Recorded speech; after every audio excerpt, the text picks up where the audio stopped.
FM in Tamale. Coming up this morning, 92.7 to determine and decide whether former Masrock CEO Sedilam Talmako will be extradited to Ghana. So plus or minus, prices could come down if you look at the taxes and. Also, petroleum consumers are being urged to manage expectations as the new fuel pricing window takes effect this Thursday. So plus or minus, prices could come down if you look at the taxes and the taxes are significant. Much later in this bulletin, Ghana faces fresh concerns as Burkina Faso bans egg export over safety issues. We have been informed that the authorities in Burkina Faso are claiming that our eggs are not edible and may pose health concern. I am Enyuna Mpelga. The news starts now. Stay with us.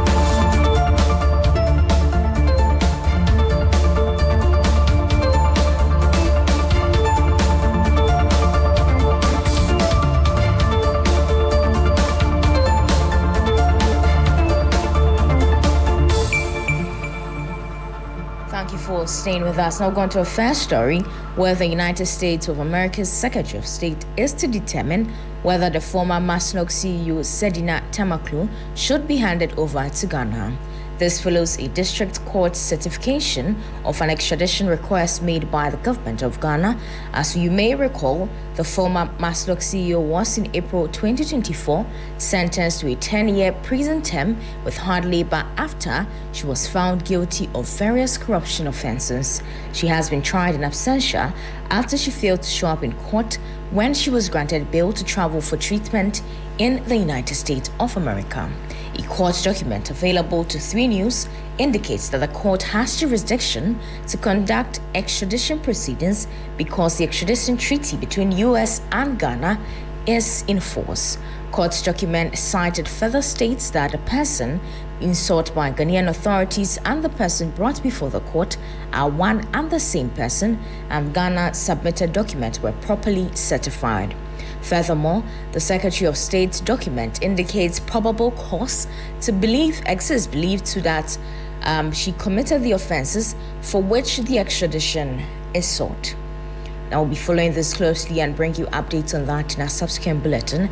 But moving on to some other stories, as petroleum consumers are being urged to lower their expectations as fuel prices may only see a marginal decline. The Minister of Energy and Finance are to announce the suspension of some tax handles this week as a new pricing window takes off on Thursday. The Chamber of Petroleum Consumers says prices may not see a significant drop. Let's take a listen to the Executive Secretary, Duncan Amwa. So plus or minus, prices could come down if you look at the taxes and the taxes are significant. If you are going to do about 10% of petrol prices, it could have been 1 cedi 30. That would have amounted to something. 10% of diesel could have also taken you to about another 1 cedi 70. If you input the taxes that the 2 ministries concerned are likely to reduce, maybe prices could stabilize or decline marginally, but it wouldn't be that much if international benchmarks remain at the levels at which they are today. That was the Executive Secretary for the Chamber of Petroleum Consumers, Duncan Amwa. Meanwhile, the General Secretary of the Ghana Private Road Transport Union, Godfred Abubiri, said the union awaits the announced margin on Thursday. You and I know that decision to see that it will hold on until the next pricing window. When it gets to the pricing window, there has to be a procedure through Parliament before those taxes can be removed. And I said, suppose it gets to that time and then the fuel margin, the fuel issues from the current situation we are facing from the US and then the Iran war, it comes down sharply, and then the crude oil price also comes down. I don't know whether you will still believe that the government will still remove those taxes off. The removal is to cure the problem, to make sure it brings down the pump price to the minimum that we can buy. Godfred Abubiri There he's the General Secretary for the Ghana Private Road Transport Union. Now, away from that, several residents, including children, at Wood Estate near Kajano, within the Ladekotupon municipality, have been displaced in the second phase of a demolition exercise targeting the reclamation of encroached state lands. Stanley Blair reports that the exercise was later halted following calls from above requesting the demolition team to resort to dialogue with the affected residents. Victims continue to count their losses as the demolition exercise enters day 2. By 5 a.m. on Sunday, residents were abruptly awakened as 2 payloaders razed their homes to the ground. Under the protection of a joint security operation, more than 100 wooden and cement block structures were reduced to rubble. Victims sift through the debris in search of buried belongings, while church services have been disrupted following the earlier demolition of their place of worship. Residents say the exercise took them by surprise. They came in a Rambo style, which we were not given the awareness of their coming. The exercise, however, was halted after the lead contractor, Clemens Jato, indicated that he had received directives from key government officials to suspend the operation and allow for dialogue with residents. The ministers have called, local government minister, we've had the fisheries minister call, we've had that engagement. For human face to the exercise, we've been asked to give extension of time to the exercise.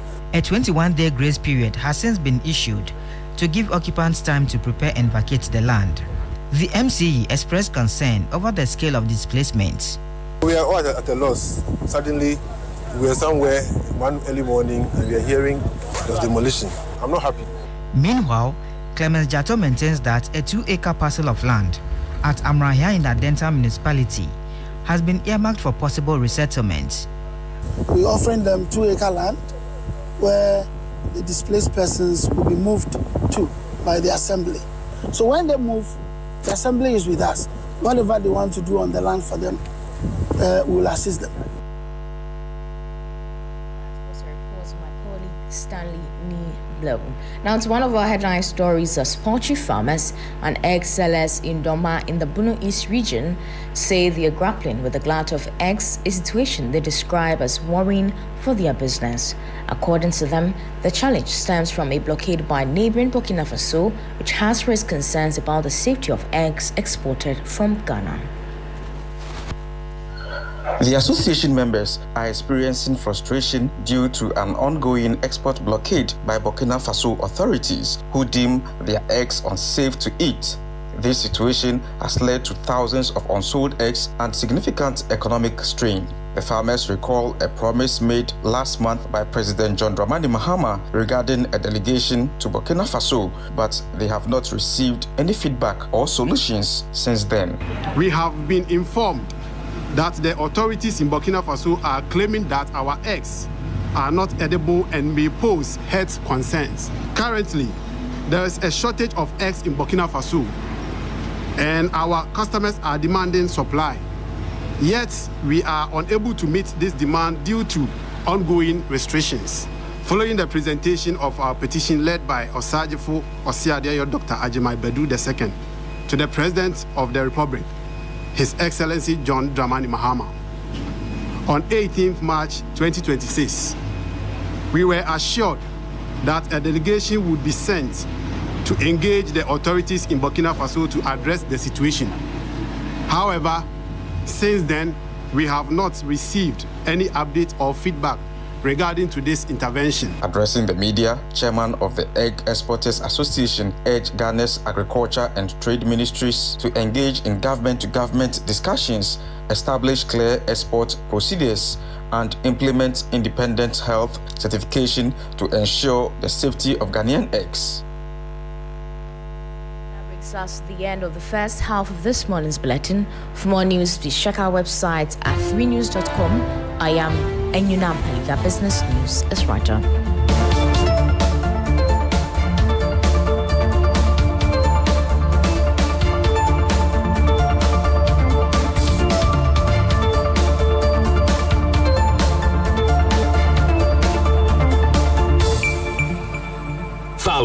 on social media. Twitter at 3FM927, Facebook at 3FM927, and also on 3news.com.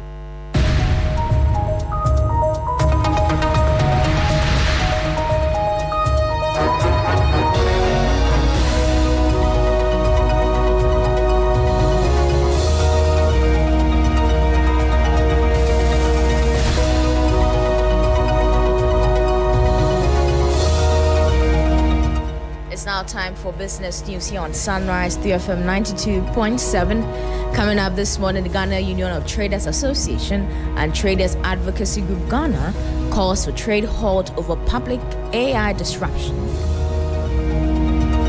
They are just looking at the revenues that they are collecting at the expense of the trader and the Ghanaian consumer. We have no alternative. We have called on freight forwarders to suspend business at the ports. Also, government streak of undersubscription continues at its failed to hit its 5.57 billion cedis target in domestic treasury bill markets by 259 million cedis.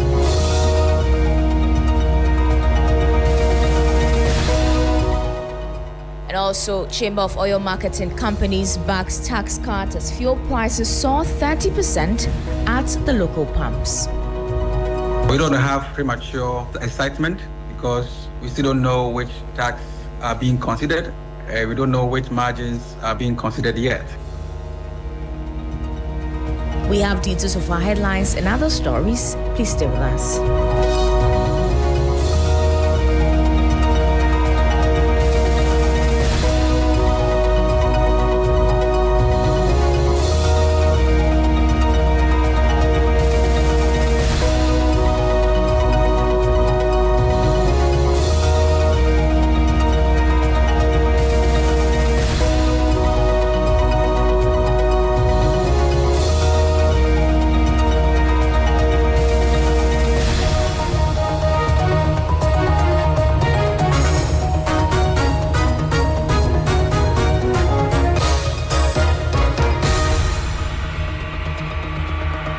94 staying with us. Now going to a first story where the Ghana Union of Traders Association has officially called for a nationwide trade strike, citing severe disruptions caused by the implementation of the Publican AI system.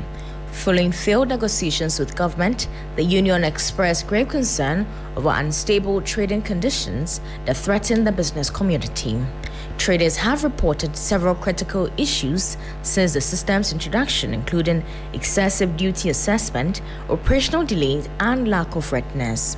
In response, GUTA has directed freight forwarders and clearing agents to cease duty payment and lay down their tools from Monday, April 13 to Friday, April 17. Let's take a listen to the president of the Ghana Union of Traders Association, Clement Boateng.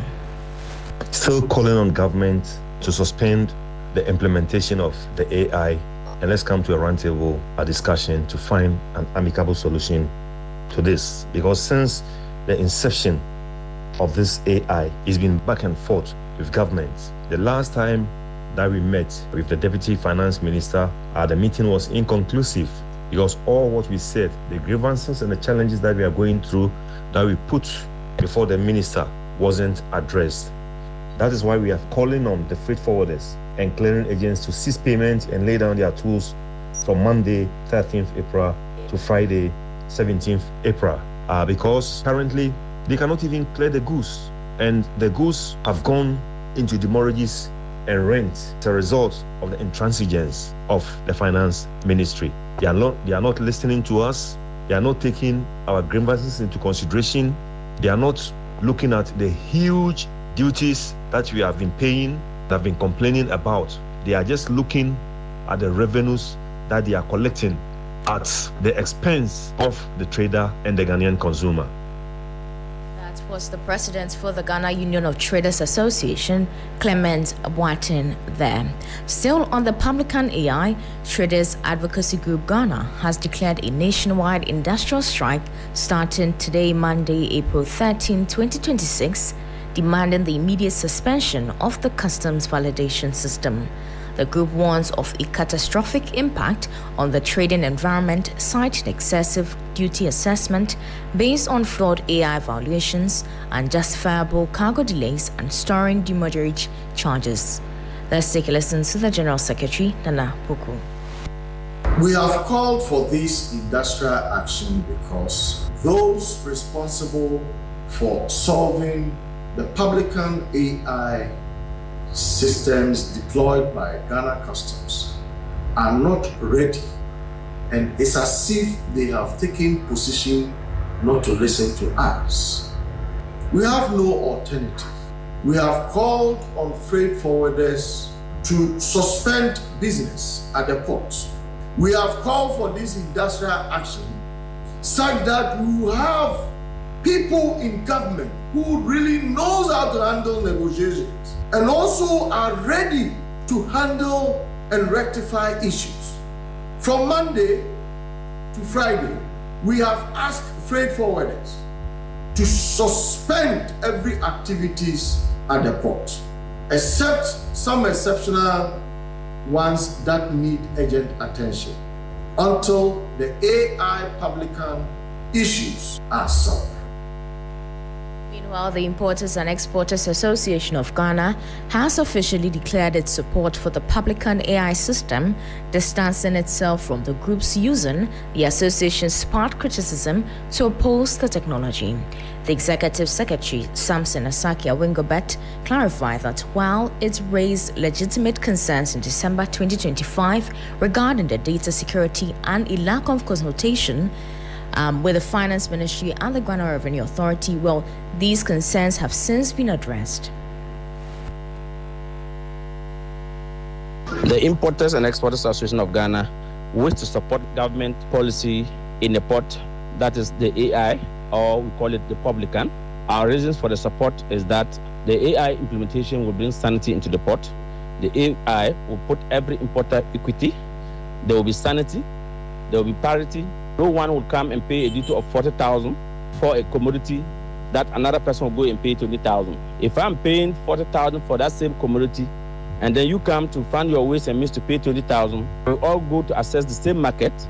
But it means that the 20,000 will come to spoil the market because he's come to reduce his prices, and that is not parity. And so, from where we sat, the AI will also make sure that gone are the days that people will go and then come and declare any amount to the government will not also happen. What it means is that government will reach more revenue for government projects for the development of Ghana.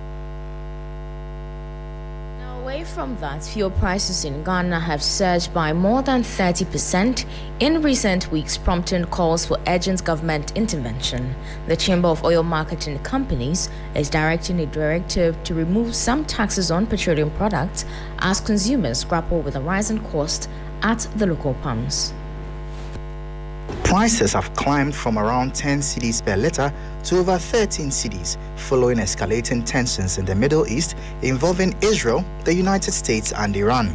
The surge has pushed global crude oil prices above $100 per barrel, feeding directly into domestic fuel prices.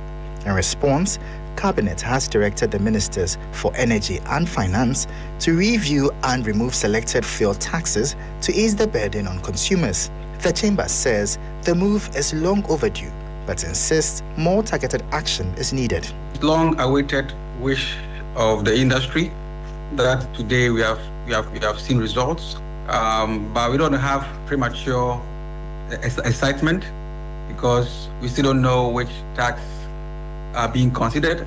We don't know which margins are being considered yet. It is specifically calling for the removal of the 1 cedi energy sector recovery levy, arguing that it continues to inflate prices at the pumps. With the next pricing window approaching, the Chamber warns that any delay in implementing the tax cuts could see consumers paying even more for fuel in the coming weeks. Look at the time frame, because this should take effect from, that's the 16th of this month, which is on Wednesday, right? And by now, I'm sure by Monday, the price formulation at the pumps should already be out. That means that whatever is being done should be done, right now and immediately. Other than that, we are happy that he has finally listened to us. We thank him and looking forward to knowing the details soon. Now time to look at how the cedi is faring against major trading currencies and how some key commodities are also faring on the global markets. On the interbank foreign exchange market, the dollar is selling at 11 cedis, 3 pesos. It gained 1 peso. The British pound is selling at 14 cedis, 85 pesos. It gained 3 pesos. The euro is selling at 12 cedis, 93 pesos. It also gained 2 pesos. However, be guided that these figures could be higher at a forex bureau near you. On the global commodities market, Brent crude is trading at $95.20 per barrel. Gold is trading at $4,749.75 per ounce, down by $17.14. Cocoa is trading at $3,327 per ton, up by $87.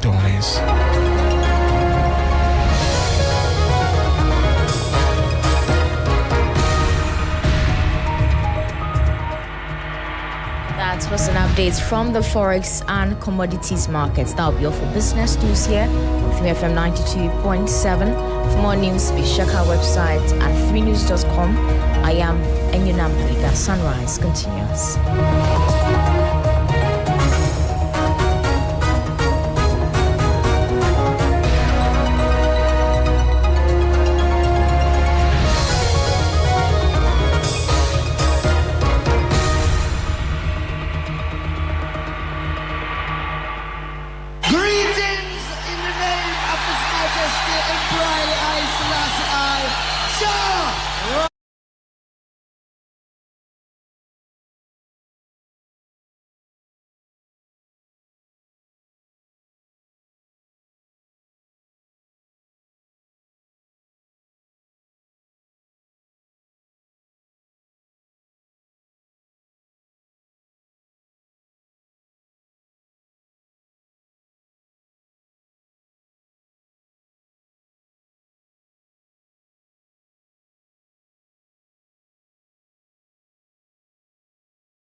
The best in the morning is on 92.7. Sunrise on 3FM.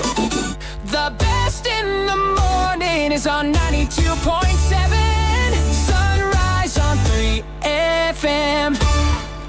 24 past 6 here on the 13th day of April 2026. Hello there. Thank you very much for staying with us here on the 3FM Sunrise. From now till 10 a.m., we're seeking to serve you breakfast in the best way possible. And we're going to start that with a quick message for you as well this morning. Then we'll get into the weather. There's a beautiful, beautiful tribute to Yao Sapong, Mami Tiwa, and the Asumafo Band by a wonderful group, Simon Kumanji, and the featuring Odishiaba Priscilla and a band. I'll get you into that pretty shortly as well, but let me get into the message this morning, right? And it's a time for us to reflect on a few things today. So there's a moment in scripture where two men form a bond that will be tested in the most difficult way. Jonathan was the son of a king. By position, by right, and by expectation, he was next in line for the throne in Israel. But there was another man, David, a shepherd, an outsider, a man rising into a future that will one day take that throne which belonged to Jonathan. And somehow, these two men became friends. Not casual friends, not convenient friends, but the kind of friends whose loyalty would cost something. Because there came a time when Jonathan had to choose, stand with his father or stand with his friend. Stand with what was expected or stand with what was right. And in that moment, he did something remarkable. He chose loyalty over advantage. He protected David. He spoke for him, and he stood between him and danger, even when it meant risking his own position, his own future. And that is where the story becomes uncomfortable for a lot of us. Loyalty sounds beautiful until it requires sacrifice. It is easy to stand with people when it costs nothing, when it is convenient, when it is very popular, and when it benefits us. But real loyalty shows up when it is difficult, when it is inconvenient, and when it demands that you give up something that you stand for. And so this morning, let us reflect on this. Who are you loyal to when it matters? And just as importantly, who can stand somewhere and say, if it comes to this and that, I know this person will stand for me? In a world full of connections, what we are really searching for is someone who will stand between us and the storm. And the truth is, before we ask for that kind of loyalty, we must be willing to become that kind of loyalty. That's our message of motivation for this morning. It will get us into the weather. Kind courtesy the Ghana Meteorological Agency, who say that mist or patches of fog are expected to form, especially over parts of the forest and mountainous areas early this morning amidst partly cloudy conditions over most parts of the country. As the day advances into the afternoon hours, sunny conditions will dominate all sectors of the country.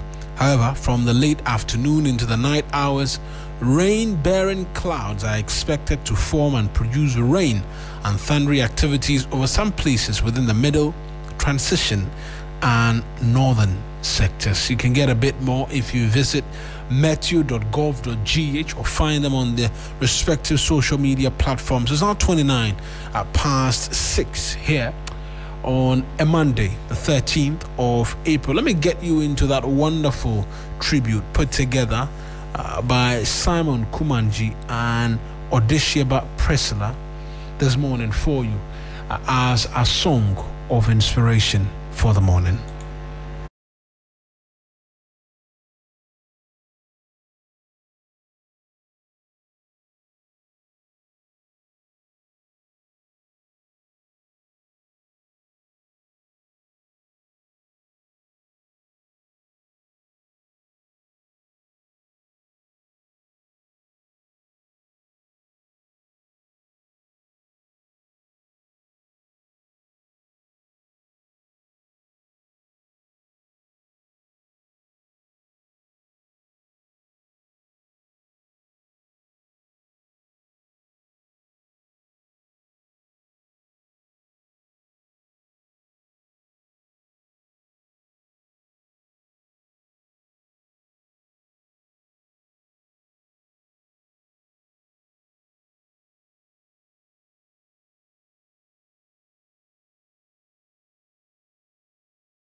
was beautifully put together by Simon Kumanji and Odisheba Prisla, and a wonderful band behind them as well. Now it's time for us to get into the newspapers for you as well this morning.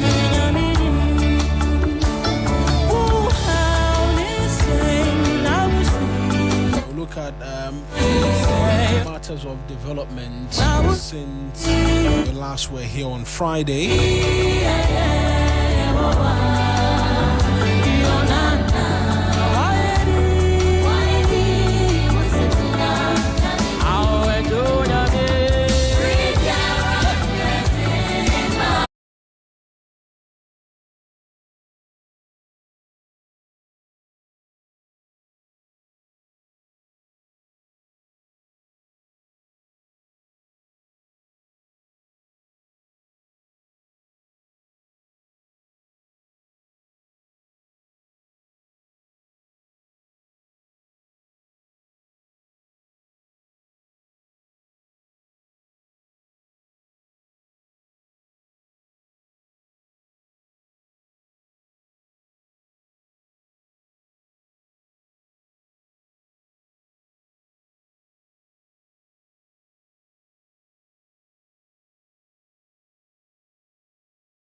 Significant development in terms of extradition efforts.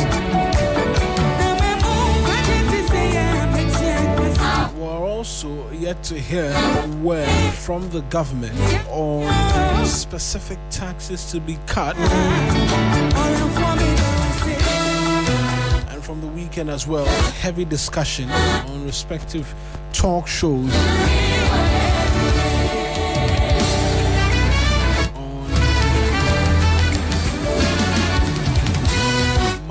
and what have you. We'll get into all of that for you right now.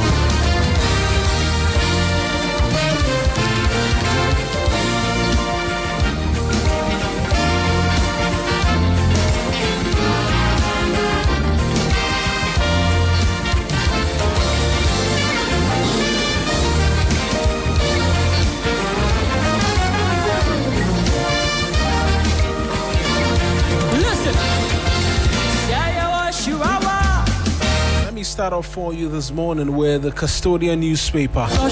Big banner story: LGBTQ plus clergymen vocal under NPP mute under NDC, but Catholic Methodist bishops still voices of conscience.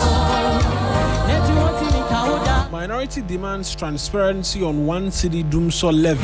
Calling Saduma Kumenta as MP for Ifija Kwabre North.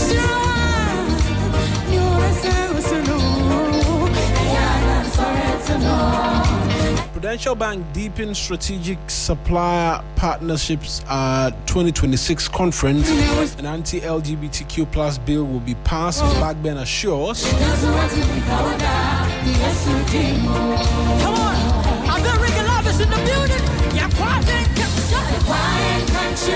The catalyst is next on my agenda.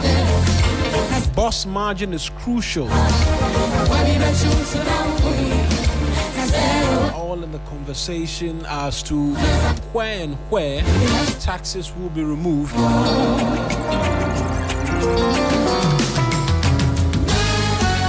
Utumfo to Agboja, ignore the naysayers.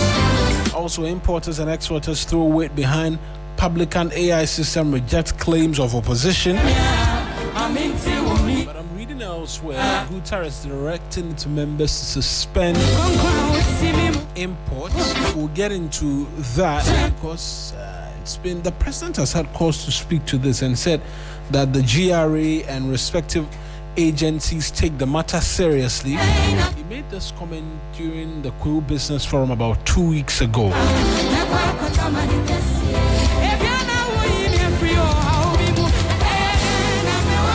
It appears it's gone a notch even higher, and the concerns are growing more and more. The Importers and Exporters Association have a divergent opinion as to this publican AI system. The Republic Press is next Ex-Maslow boss hot as U.S. court gives green light for extradition. It's only a matter of days before she will be returned to the jurisdiction. She's been convicted already, and so when she comes in, the expectation is prison term. Also here, NDC under fire over farmers' struggles. Comes with a picture of the minority with cocoa pods from the State of the Nation address by the president earlier on this year. Cancer cases surge as health authorities struggle to explain spike. Court dismisses Wuntumi's bid to halt Galamsey trial. Ewutu Senya East Assembly issues final eviction notice for Kaswa Old Market redevelopment. And AMA announces night enforcement against unscreened food vendors.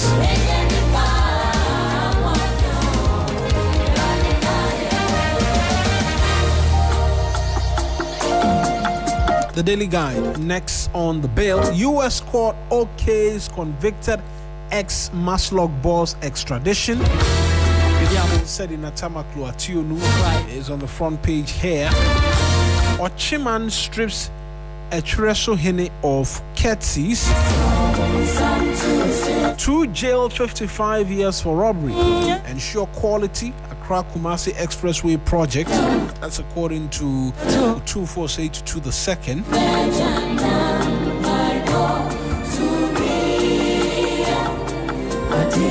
Daily Guide done and dusted. Let's get you into the Ghanaian Times newspaper now. Kumasi faces imminent water crisis as Owabi Barekese dams heavily choked with plastic waste. Kaneshi footbridge closure puts pedestrians at risk. To an extent, I understand that. And so we're torn between the safety of these same pedestrians, either having to cross high risk, right? And continuing to use a bridge that could collapse. In between that is a glaring issue of a lack of planning. There are 2 footbridges.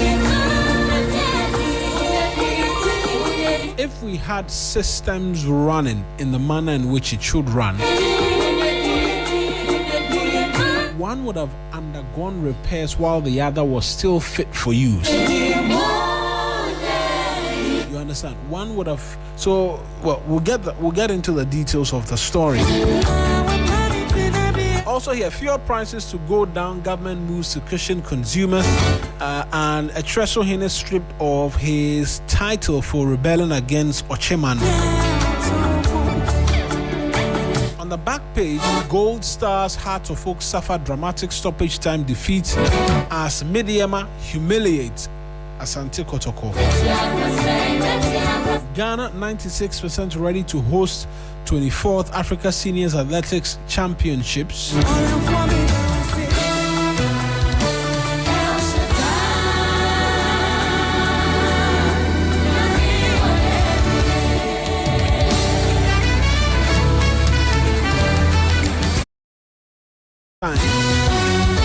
World Bank warns of vulnerability to Middle East shock. That's the big banner story here.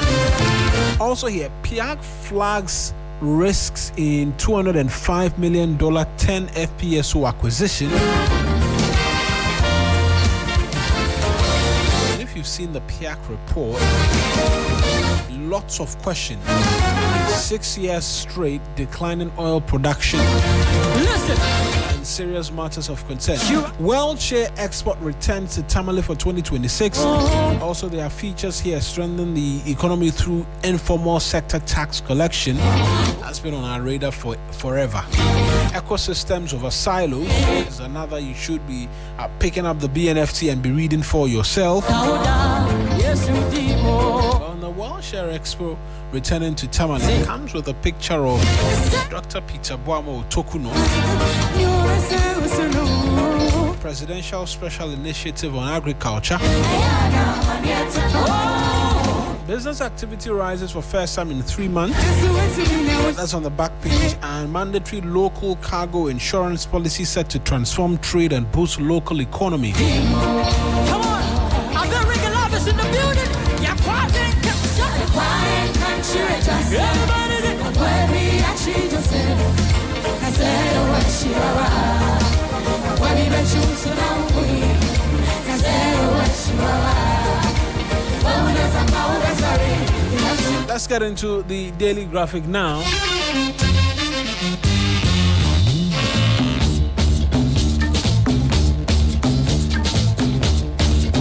Government ponders Parkinson's on NHIS. Stakeholders advocate stronger policies for disease care. Story by Joyce Timbila Awuni.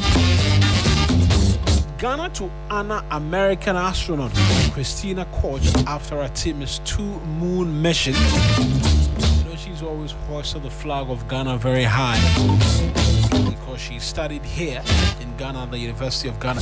Vice President launches Infantipim at 150. Government clears 25 million debt to Swami Interchange contractor. Republic Bank urges local enterprises to scale up. Sedina Ationu heads home. U.S. court orders extradition.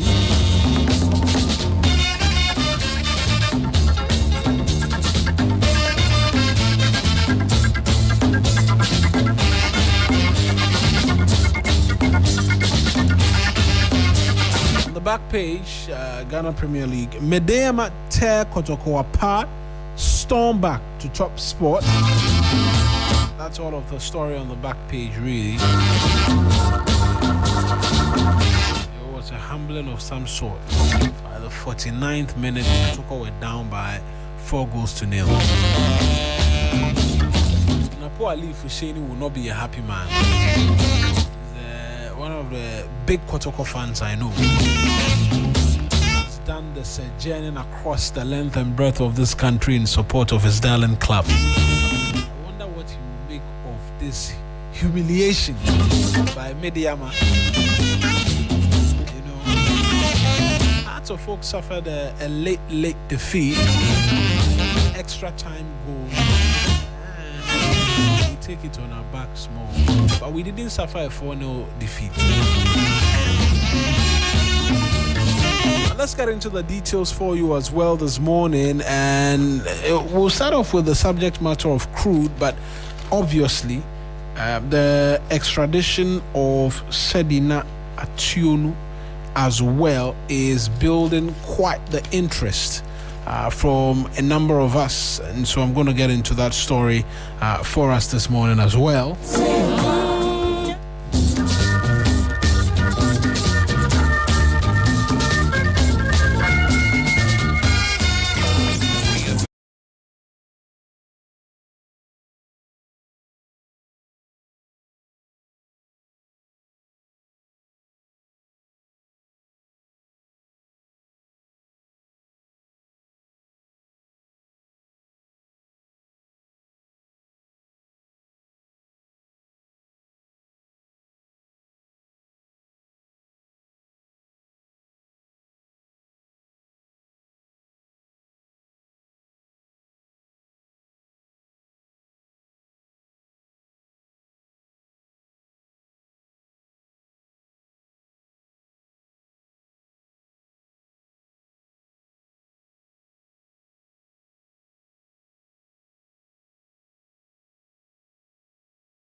So a U.S. District Court has given the green light for the extradition of a former Chief Executive Officer of the Microfinance and Small Loan Center, Maslok, Sedina Tamaklo Ationu, to Ghana.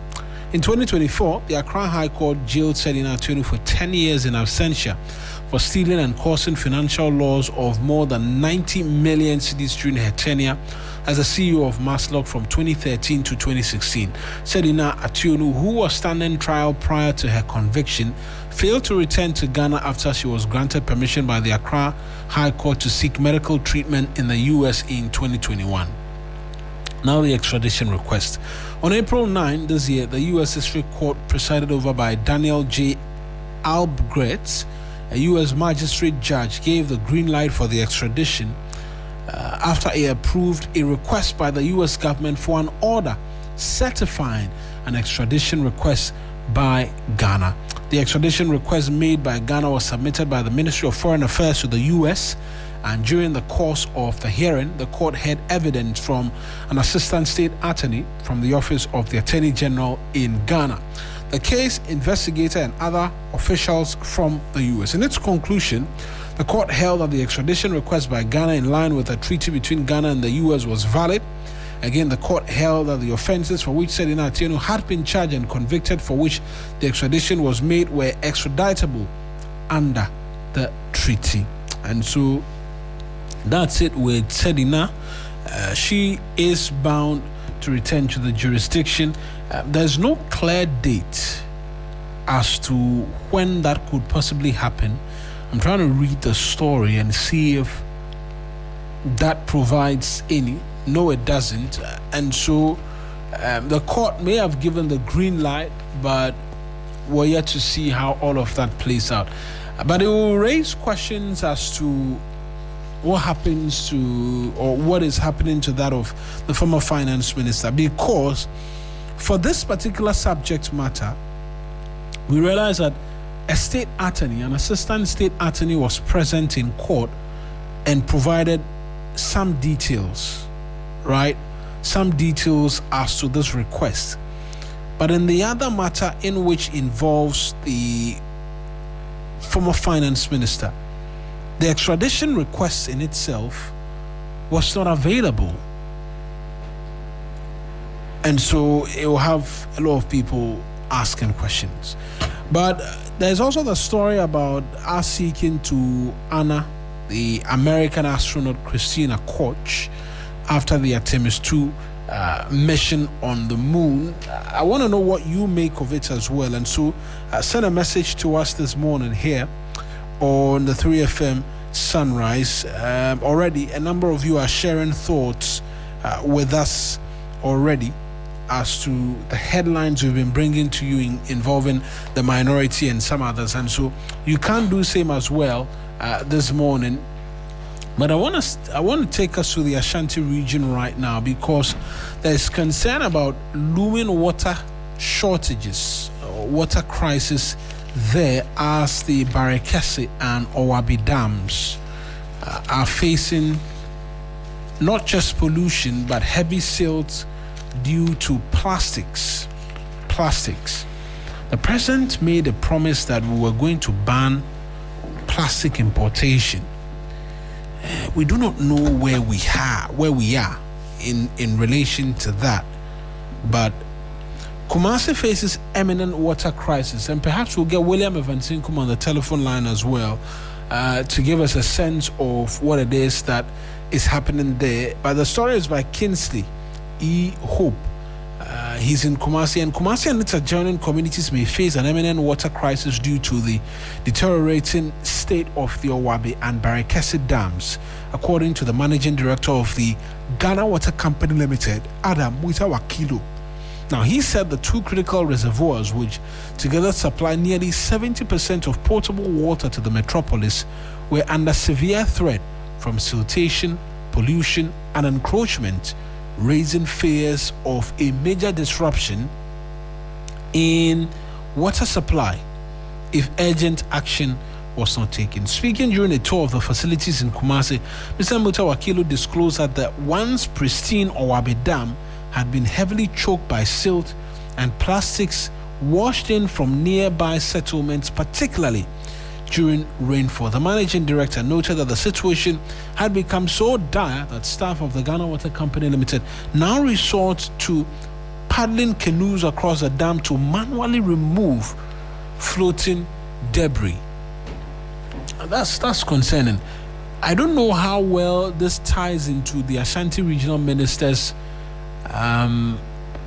suggestion of giving persons half the fines charged when they get people who throw rubbish into open drains, because this is a subject matter of concern, and if nothing is done about it, could result in severe water challenges for persons in the Ashanti region. I'll just stay on the Ghanaian Times, this time in relation to the footbridges.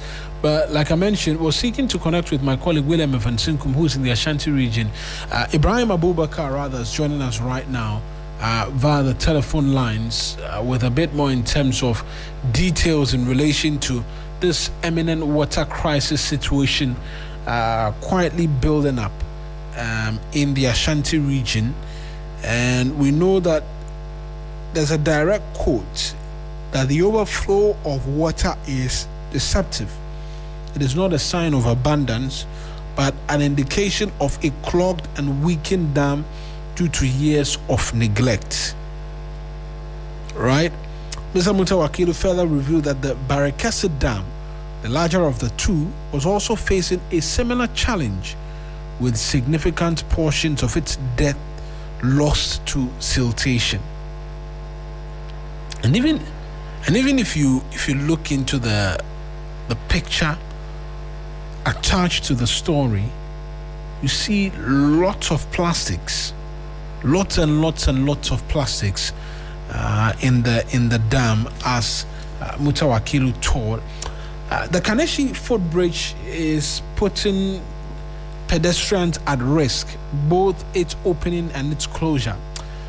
This one is by Perpetual Mensa, and it reads that pedestrians and residents around Kaneshi are at grave risk of being knocked down or run over by vehicles, especially in the evenings following the closure of the Kaneshi footbridge earlier this month. Concerns are also growing over the delay by the Ablekuma South Municipal Assembly in announcing when repair works will begin and when they are expected to be completed. Right? Following the closure of the footbridge on April 2, the Assembly created an alternative crossing point by breaking a section of the concrete median on the Buzia Highway to allow pedestrians to cross the dual carriageway. During the day, particularly from 6 a.m. to about 6 p.m., Metro guards are stationed on both sides of the crossing points to stop vehicular traffic and allow pedestrians to pass safely. However, when the Ghanaian Times visited the site on Friday at about 6 p.m., the officers had left the post, leaving pedestrians to cross the busy road unaided and exposing them to serious danger from speeding vehicles, many of which failed to observe the zebra crossing provided. Right? But let me take you to the Ashanti region right now and connect with Ibrahim first off. And then we'll return into studio to have a conversation about this footbridge as well. Ibrahim, good morning to you. I trust that you're well. Good morning, Mawuena. I'm doing very good. Great. This water shortage that is looming in the Ashanti region, how dire is it? And how much of a concern as well is it for persons in the region? Well, it's a severe situation in parts of Kumasi because there are some communities who have been without water for the past 3 weeks to 1 month. And some too get intermittently, and the tap stops flowing for some weeks, then it comes back again, then it also flows back. For now, I can say that the Ghana Water Company or Ghana Water Limited is kind of doing water rationing because, like I said, not all communities are getting constant flow of water through their tap. And these are mainly because of the high filtration levels at the Barekese and or the dams, which supply water for the region. For Barekese, it supplies water to Kumasi and Owa. It also supplies water to the catchment areas. Now, when you look at Barekese, is designed to produce 30 million gallons of water a day. And when you look at the depth of the dam, it's 18 feet. But currently, water is only able to occupy around 8 feet, which means that 10 feet has been filtered, is been choked with sand. And for that matter, the volume of water in the dam has reduced, which also tells you that production level and also supply to parts of Kumasi will obviously reduce. Now you go to Owabi, that is even severe. The siltation level is around 75%. And for that place, aside the siltation level, the water itself is heavily polluted with plastic and also other environmental factors. And for that matter, it is even doing less than 30% of its capacity. So those are the situations. Then another dire situation that also contributes to this is power fluctuation. And for Barakese, the system is designed to run 24 hours a day. But because of the instability of the power in the area, it is doing around 14 to 16 hours a day. That is even on the maximum. Sometimes it's that below. And for that matter, Ghana Water Limited says they are in talks with the Electricity Company of Ghana to provide them with an additional transformer to be able to curtail this situation. So those talks are in.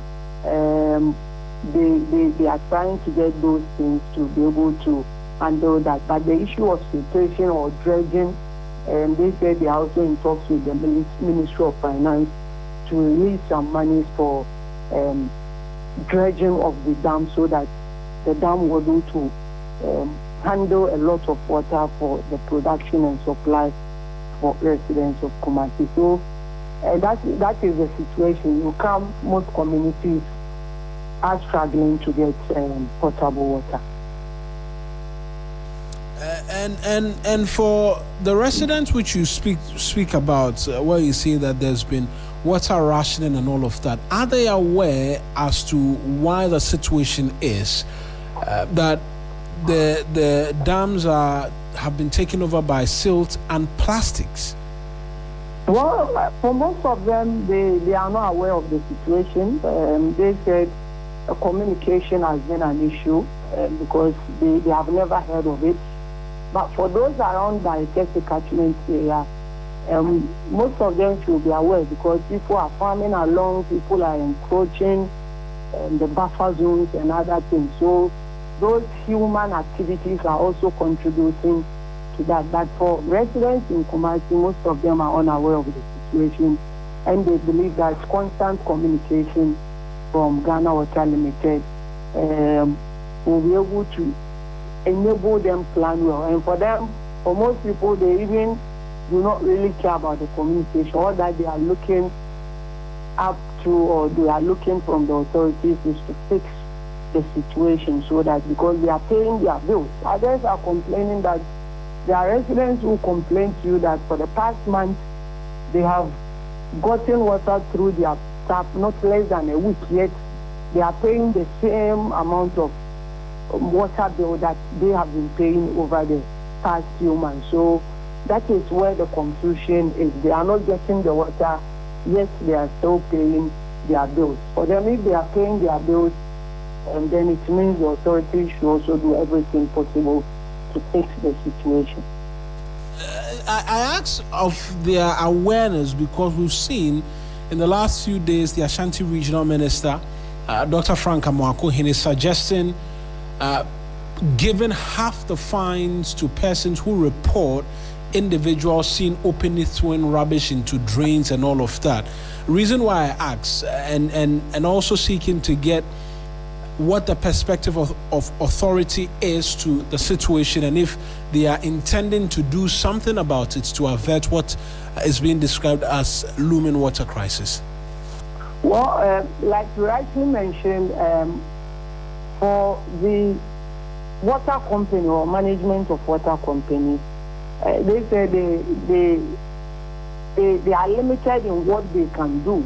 They are just trying to protect the catchment area. But when it comes to people throwing rubbish from other streams, it's tributaries, other streams join the dam. It becomes difficult for them to monitor those situations. And for that matter, they have over the years been collaborating with the MMDAs, the assembly, so that they will also be able to enforce those bylaws, especially people building around the catchment area, people throwing refuse in the water, and so on and so forth. So that mandate is within the jurisdiction of the assembly, that they are also expecting them to ensure they deliver or enforce, so that we're able to settle this situation. But for them as management of Ghana Water Limited, there isn't much they can do. They are just in the facility. The water that comes is the one that they can use or process or produce and also be able to supply. But like you said, the Ashanti Regional Minister said that we also spoke to the Achuman North Assembly, whereby Texas and both our dams fall. And they said they are also putting in place measures to enhance education and also enhance enforcement of these issues, so that it will serve as different for people who are farming or even building along the catchment area, because all these activities also contribute to the filtration level of the water. So we are just, because like you said, if we don't enforce the laws and we just even get the funds and dredge the dams, in the next few months we'll go back to square zero. So aside dredging it, we will need this kind of enforcement to prevent people from contributing to the filtration level of the dams going forward.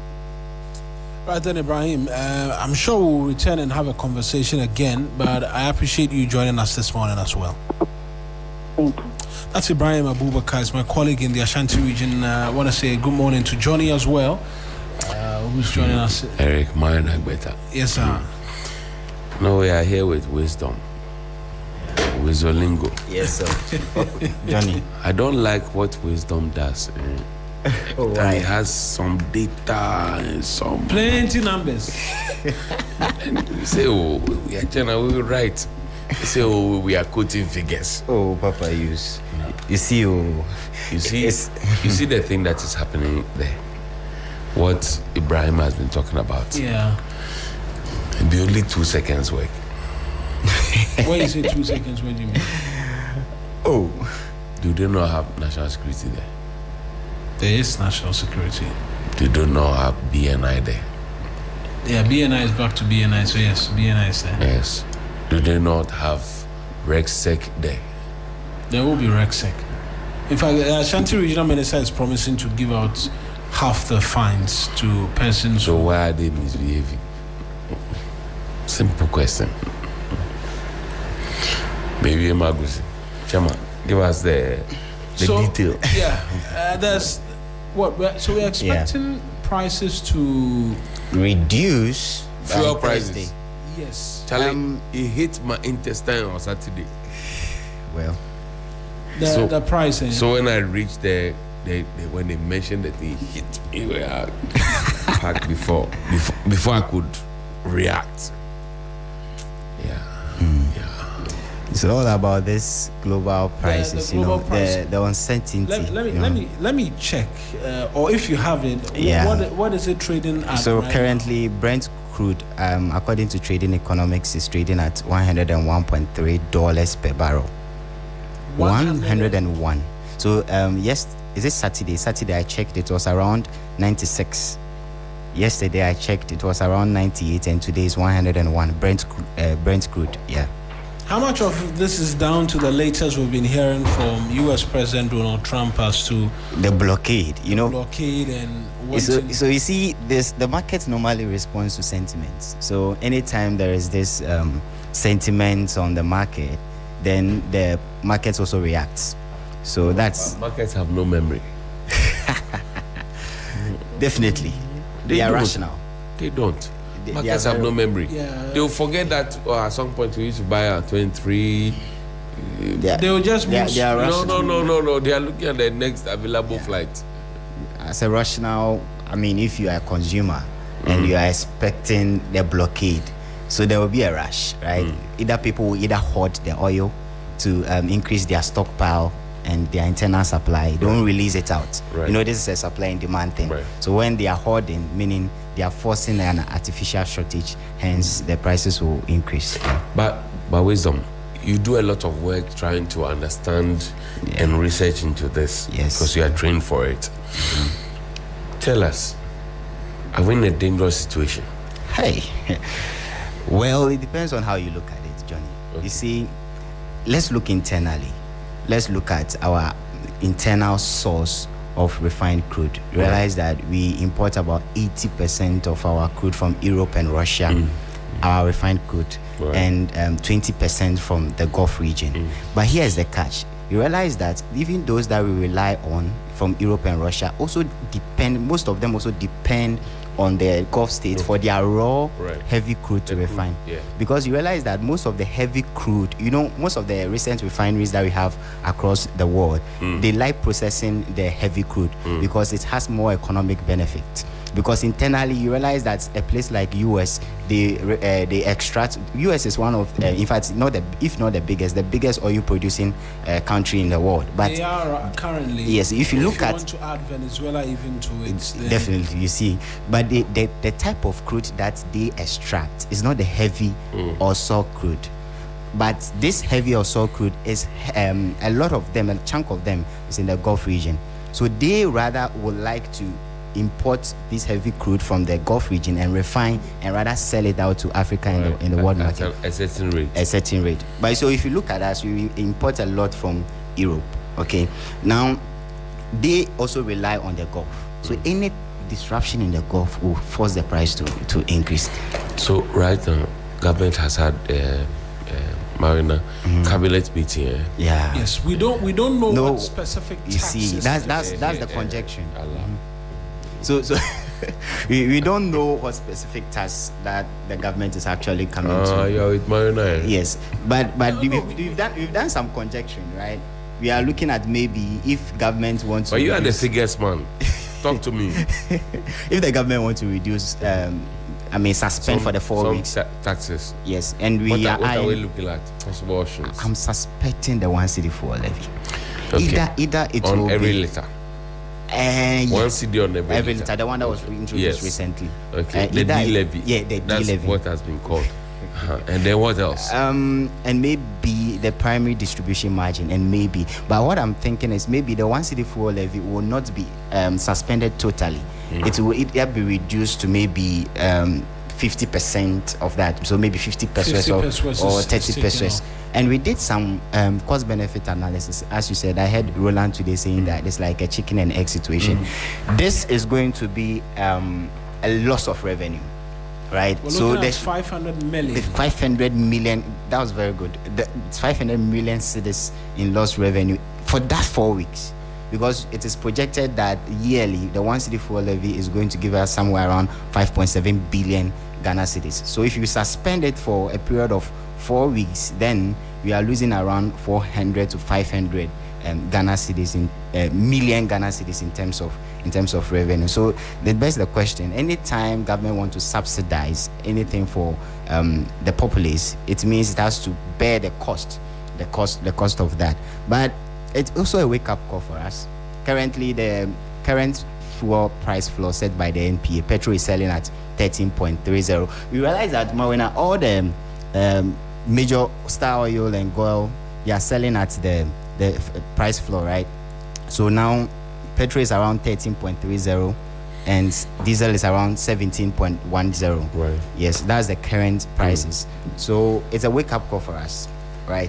Ghana, what are we doing? We realize that our well-being in terms of our fuel economy is heavily dependent on external sources. So it is about time we sit down, we look at internal revitalization. Right. We can talk about So we solve the dependency theory. Definitely, because you can't actually say you are economically independent if you can't manage your internal resources very well, Johnny. Charlie, yeah. Oh, economics is dressed well. Oh, check. Papa Hughes. Papa Hughes, you kill me. So right now, I beg you. Yeah. In terms of fuel, Right. if me and you we drive, we go there. How much? How much is good? Well, it will be difficult to say how much is good. Yes. Per what the prevailing what the prevailing circumstances. And then are. we go at Miss to come back. It's not going to change how much we're paying in terms of fuel, because across the world things are not easing in terms of the finances and all of and the costs and the cost as well. And so it will be difficult to expect, for instance, prices to come down. There's one thing that we have not talking about. It's about the exchange rate. We are fortunate that the exchange rate is cushioning us. Yes. Because if you look at us down, actually. Yes. If it has really held us down. I tell you, Johnny, if we were at the 15, 16, it would have been in the 20, it would have been a menace. So we realized that looking at the top contributors for our pricing formula, the ex-refinery price constitutes 60%. The ex-refinery price is the price at which the OMCs and the BDCs pay for the refined crude that they get from the refineries, both internally and externally. So it constitutes 60%, and this is largely influenced by global market prices and the exchange rates. So it's the exchange rate components that is holding us down.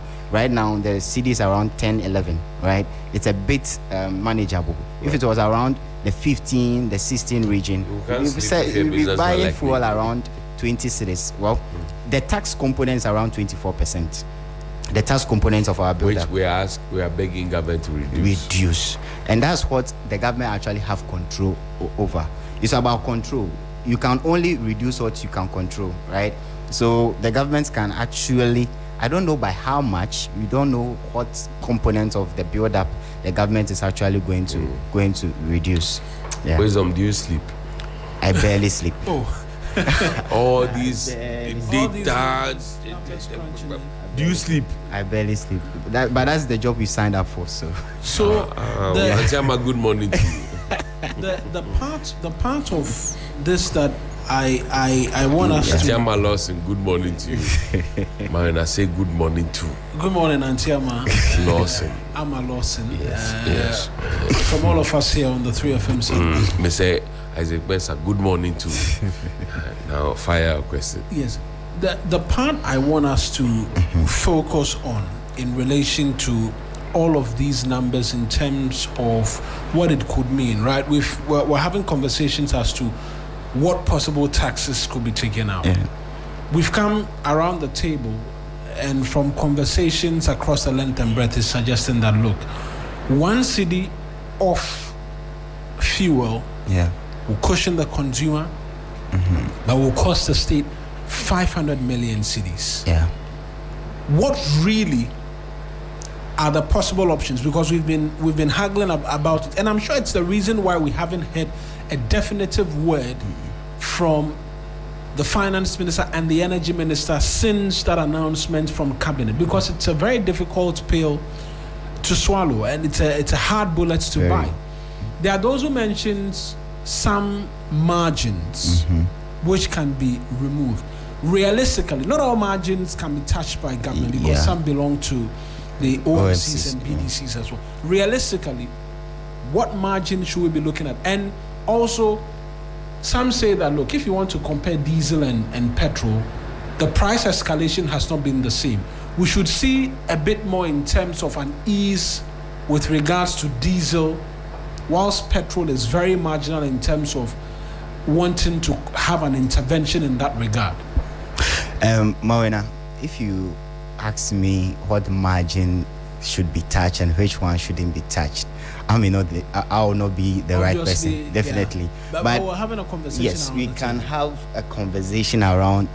There's no way you touch a BDC margin that they will be happy with. any margin you touch is a loss of revenue. Someone will bear that cost. So it doesn't matter which one you touch, someone will bear that cost. But you should look at the one that can be managed, right?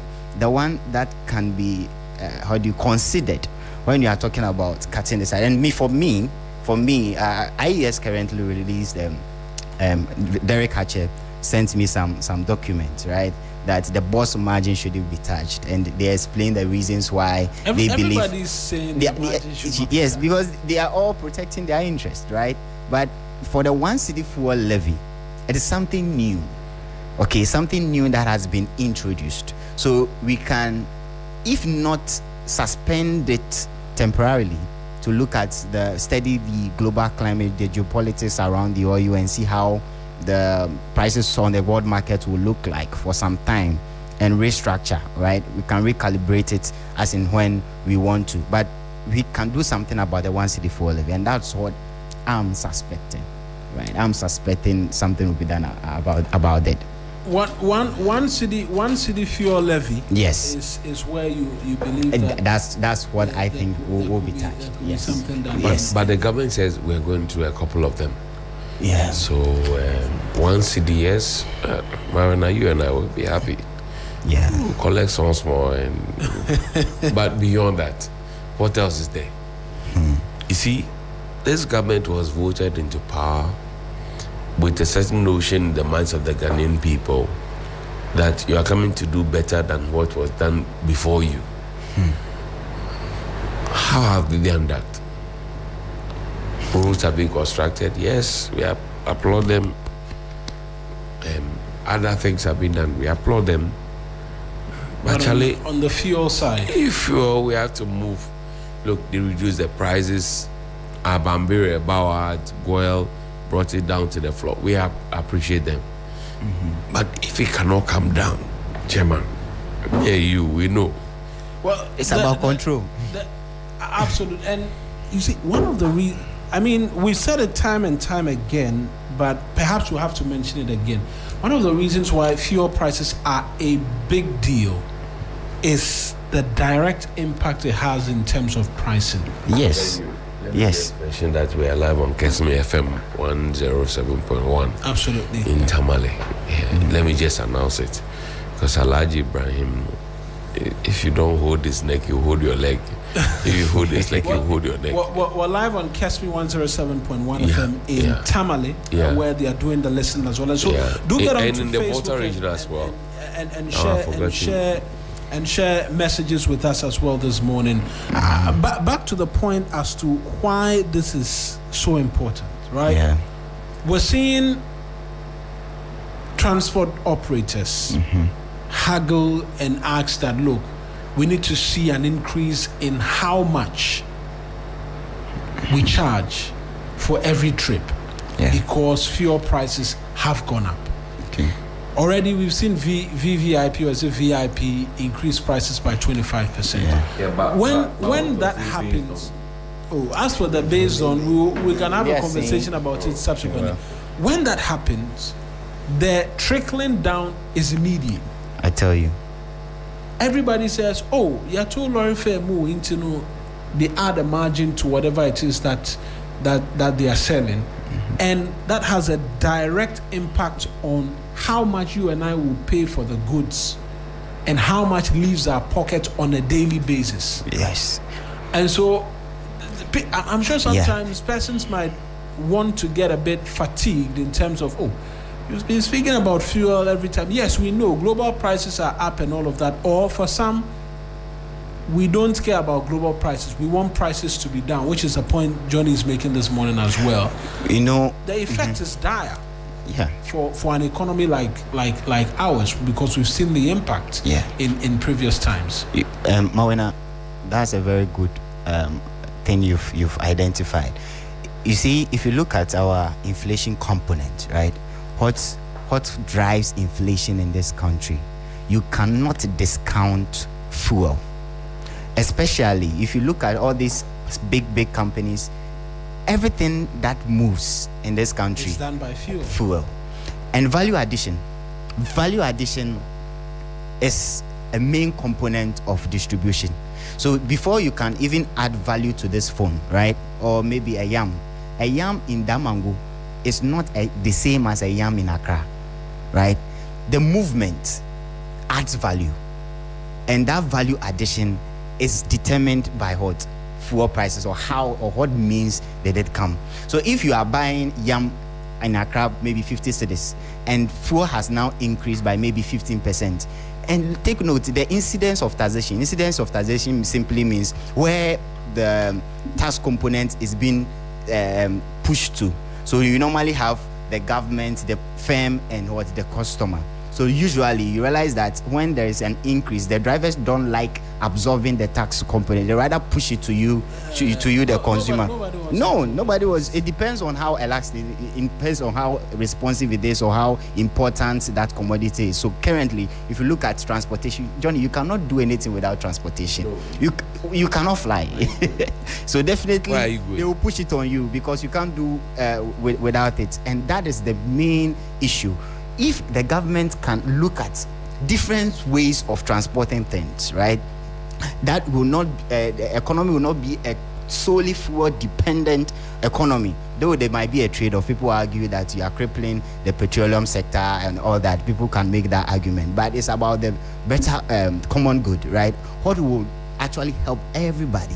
You see, if you go to a place like France, right, they have a system called the tram system. You can stay everywhere. You can be in Bordeaux, you can be in Strasbourg or Paris, and work everywhere. So meaning the transit time, and these trains or trams are not powered by fuel. They are powered by electric or sometimes nuclear. So some of them don't depend solely on fuel.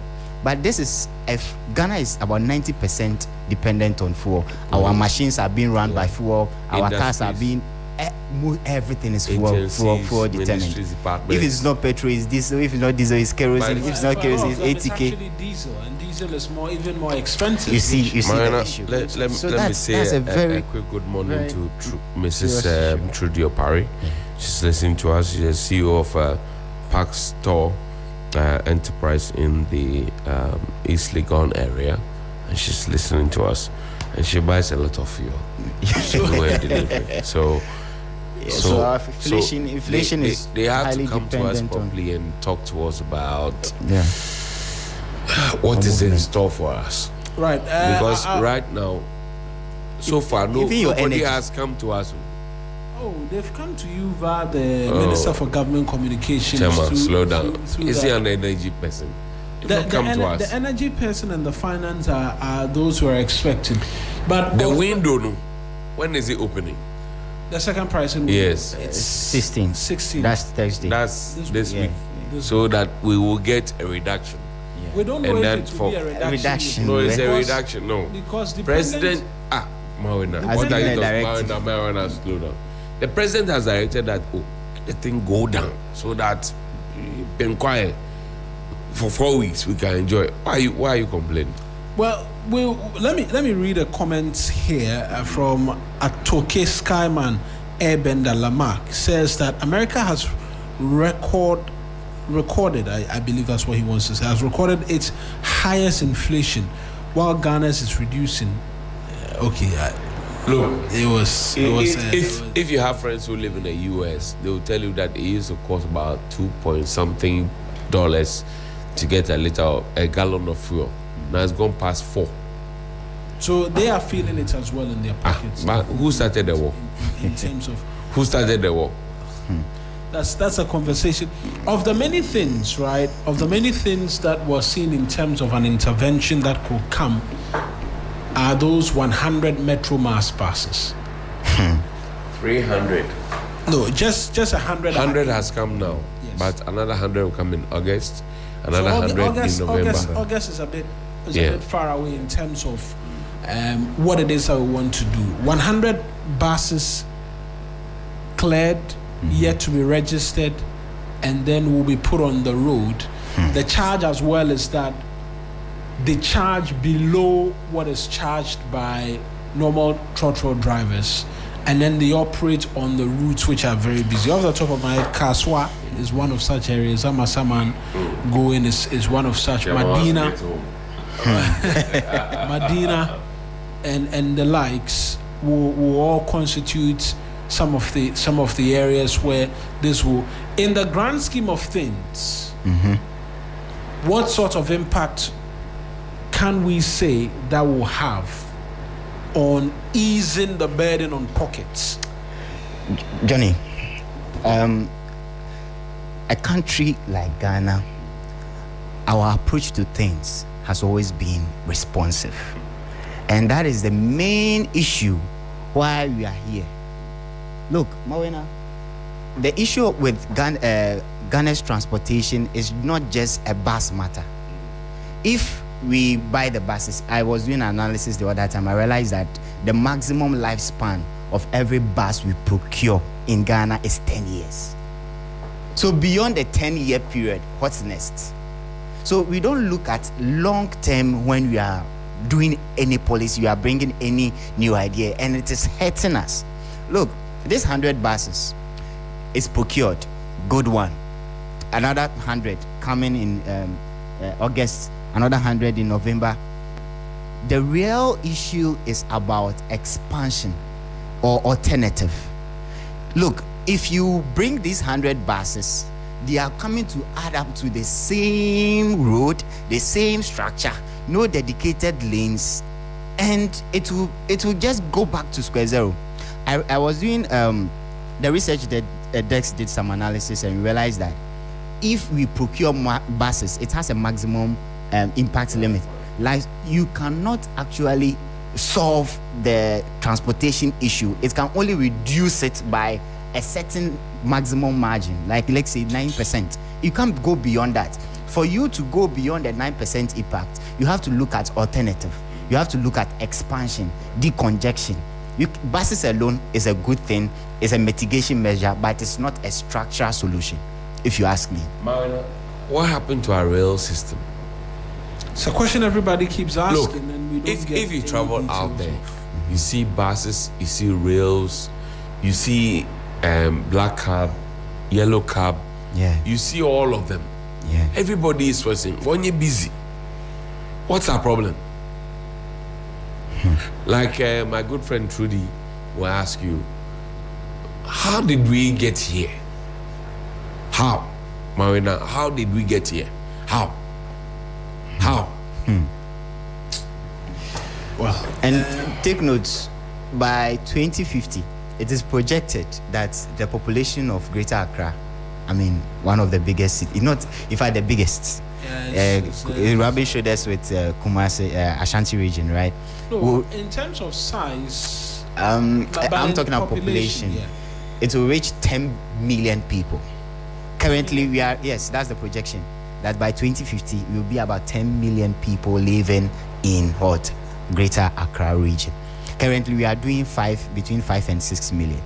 So it means the problem is just going to accumulate. Worsen, Yes, so we have to solve the issue right now.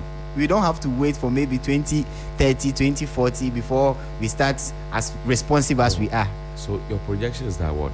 In the next how many years? So in the next 30 years, or let's say 25 years. Right. We're going to have double the number. Double the number we have in Accra.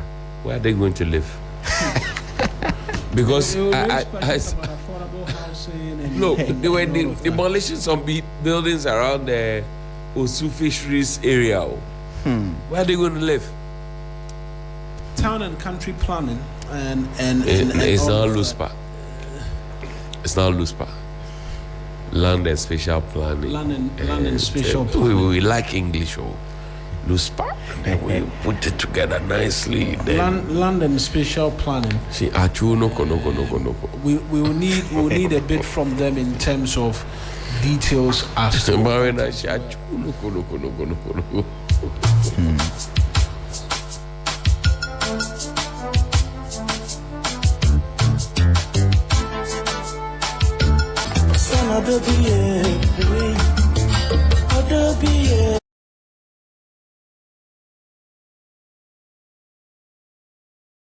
Here on the 3FM Sunrise as we talk fuel and some other matters from the newspapers for you this morning.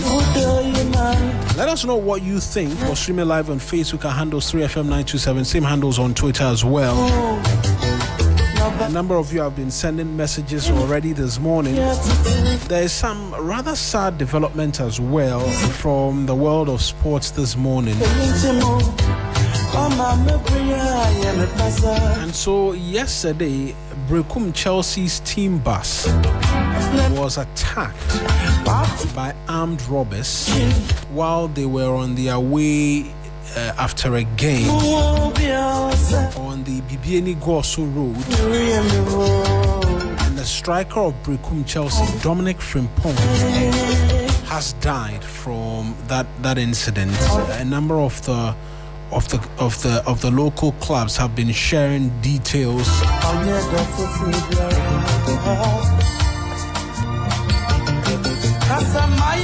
A lot of these messages have been coming through from other clubs. Pretty unfortunate. The development from an armed robbery attack costing Frimpong his life should not be the case, must not be the case in all sincerity.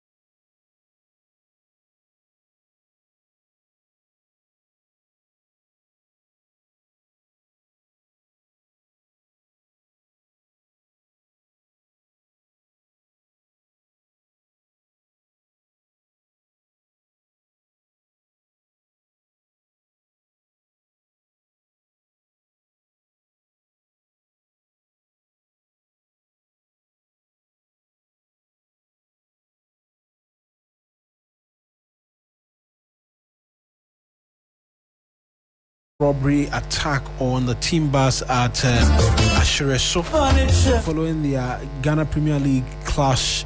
That's Brekum Chelsea's clash with Samatex.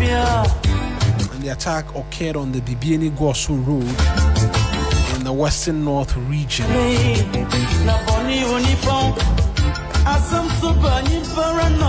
When the incident was happening, there were reports and suggestions and calls for the Ghana Police Service to intervene.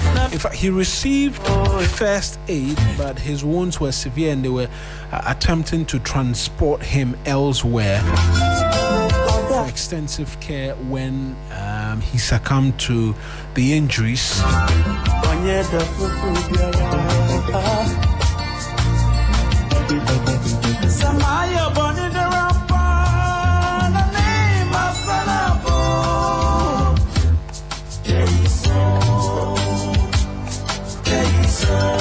And pretty unfortunate the situation with Dominic Frimpong this morning. I'm sure we'll get a bit more from our sports guys as well when they come around this morning. Because the league in itself is suffering all forms of dejection by fans. All forms. Poor attendance to games. I think somewhere last week, there was that game between Heart of Oak played at the Accra Sports Stadium. And the stadium was almost empty. A handful of fans, I don't know if they crossed the 100 mark, those present at the stadium for the game.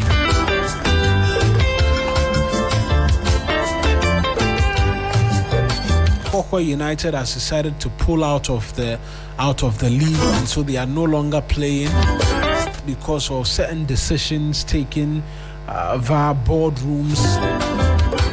The entirety of the GPL in itself not been in a very great place, and so to have team buses being attacked now and persons losing their lives in addition obviously sends the flags flying in the wrong direction. And that's just by way of additional detail that we have for you as well this morning.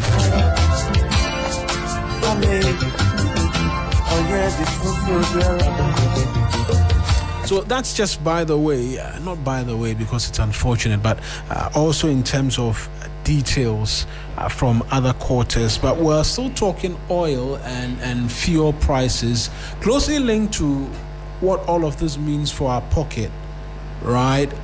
Is the fact that as an oil producing nation, and we've had a lot of the analysis being done as we've spoken about taxes and what this could mean for government revenue. We've had some of the people say, but we are getting windfall from our oil receipts and oil revenue and all of that, and so government should use that to subsidize the fuel for us by taking away the 1 cedi levy. Well, the news is that our oil production has been on a steady decline for the last 6 years. In fact, we've lost about more than $500 million in terms of revenue between 2024 and 2025 alone because of declining oil production.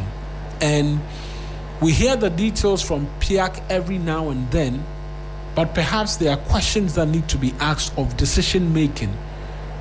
And why we're on such a decline for a very long time. Wisdom is still with me in studio.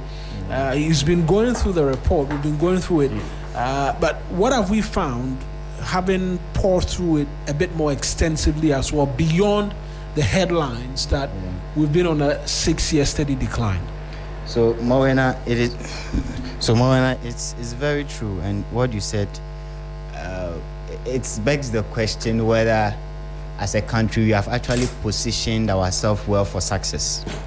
Because if you look through the reports, some of the things are heartbreaking. Some of the things are very heartbreaking. As you said, the production has declined. It has declined, plummeted from somewhere 71 million barrels to 37.3 million barrels within a span of 6 years. And it's largely because we don't have new oil contracts, we don't have new exploration, we are not doing new drillings and all that. So it's a stalemate. We are still at where we are. And that's why the decline is coming. So it makes even the windfalls, we are not able to take good advantage of these windfalls because they're almost becoming insignificant. Yes, because you have fuel, you don't have enough crude to even make windfalls of. Are you getting the point? So what's the point if, as a country, we are not able to even extract our own crude and make very good use of it? And there's one aspect of it that we are not discussing, has to do with the 4 contracts. Realize that most of this crude does not stay in this country.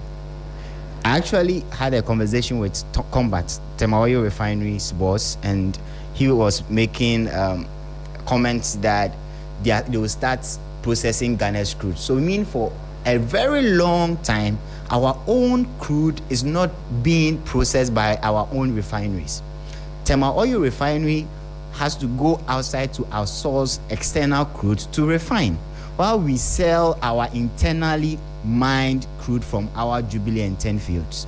And if you realize, about 90, or in fact all the fuel or the crude that you are mining are from just 2 major, fields. That's the Jubilee and 10.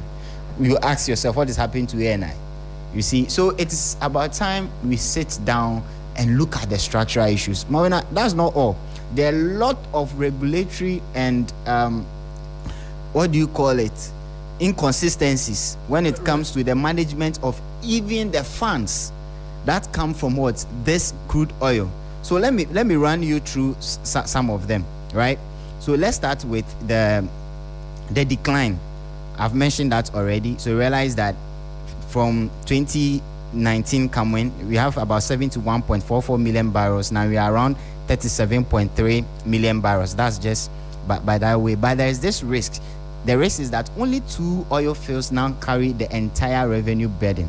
So all our revenue burdens are coming from our Sankofa, which is 33.13%, and the Jubilee, which is 66.87%. So just two of these fields carry almost 100% of all our revenue burden, and there's a clear breach of the law. So there's this law that there's a legal minimum of about 5%, which should go into the district assembly funding, right? But if you look at what is actually being done, only 0.43 of the annual budget funding amount goes to the district assembly, which is in clear violation of the PRMA, which is the Petroleum Revenue Management Act. It says that a minimum of 5% should go into our district assemblies. But we realize that we are doing 0.43% in clear violation. Then there's another development here. About $561 million worth of what petroleum revenue cannot be accounted for. That's where we talk about the GNPC subsidiary, the Exploco. Where is the fund? It's a subsidiary that has been created by the GNPC, and that GNPC, the money that has been allocated or currently invested in Exploco is around $561.65 million, and that money cannot be accounted for. Mawuena, $500 million. $500 million. And there are questions even as to corporate income tax paid by Exploco. The Ghana Revenue Authority is supposed to provide some details, because this $500+ million you talk about is there. Questions are being asked by PIAC. Nobody's providing answers. You see, you were there at the training, the conference that was held, and you saw what was projected. You saw the state of our revenue management in terms of our oil revenues. Look, since 2010, since when we started drilling our first oil, I remember very clear, that time I was very young, but I remember a speech that was made by the president of that time, may he so rest in peace, Professor Johnnie Mills. He said that we shouldn't let this oil become a curse. That was the first statement he made. He said, curse on us like yes, one nation. But it seems like, Mawuena, is it becoming a curse? Well, it's a question we have to throw to our listeners. There's a bit more on this that we'll get into as the days and weeks come by, because outside of management of the petroleum revenue is also the concern as to why we've not had any petroleum agreements. I know we signed one late last year. Yes, late last year, but since 2018. And the decision making as to who we settle on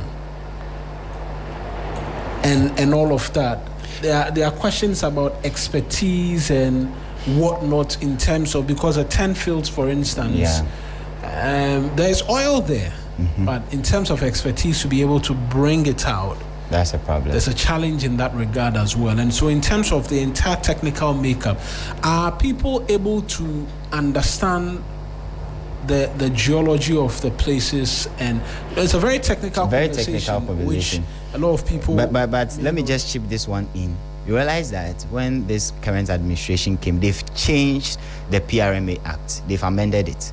And the amendment, as they are sending 100%. Everything to big push. Infrastructure development. So that's why the big push is a big deal.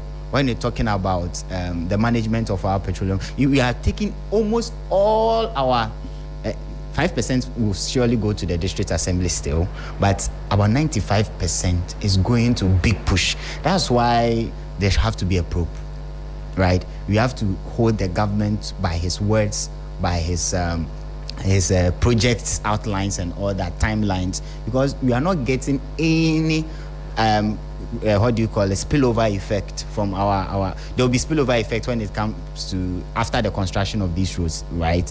But we are not getting any extra income from our oil revenue to do other things.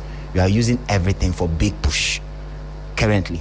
President Akufo-Addo, I was going to come to that, Agenda 111. Yes, Agenda 111. You realize that President Akufo-Addo, when he came in 2017, he was using the oil revenue to fund free SHS, right?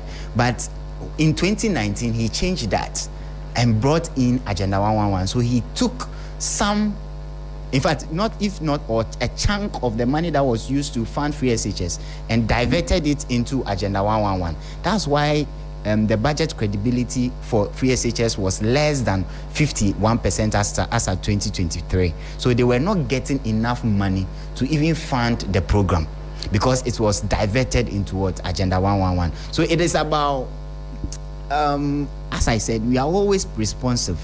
We listen to what the people want. Okay, let's give them this. And they are politicians, right?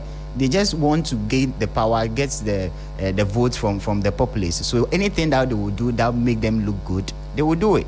But we should go beyond that. We should empower NDPC.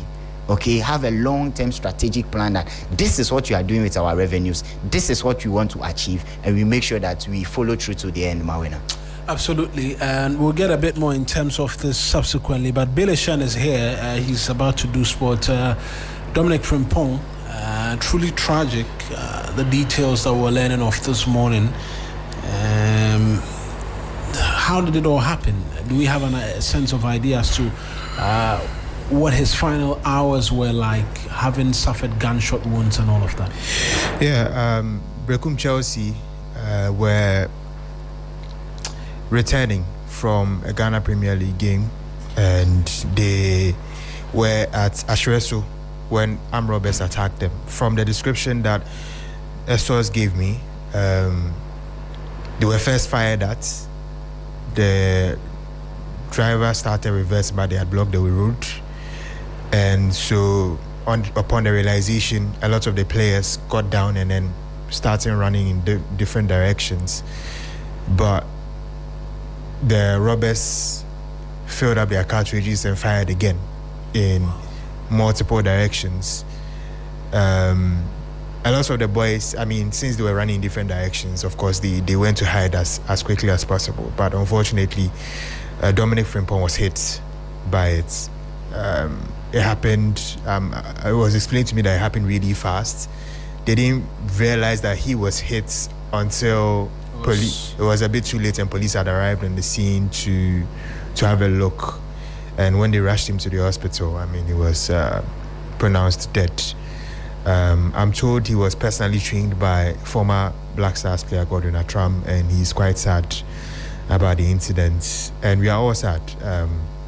Last year we saw a fan die from stab wounds. This year we are seeing a player, actually die from an armed robbery case.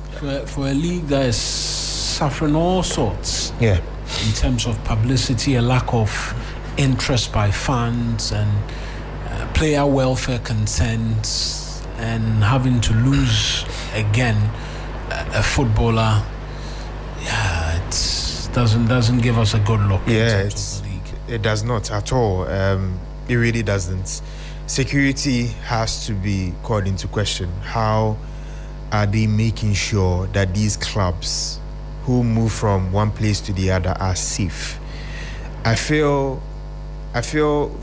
your clubs are your assets, basically, and so you'd have to treat them as such and make sure that they are well protected, especially when they are going long distances. You definitely need to have security personnel by them and make sure that they get to their location or their homes safely. And I don't think that has been done well. I've seen GFA statements that they are making engagements and they are going to tighten security, but I feel that should have been done earlier, especially noting that there has been, cases of robbery in the past. Yeah.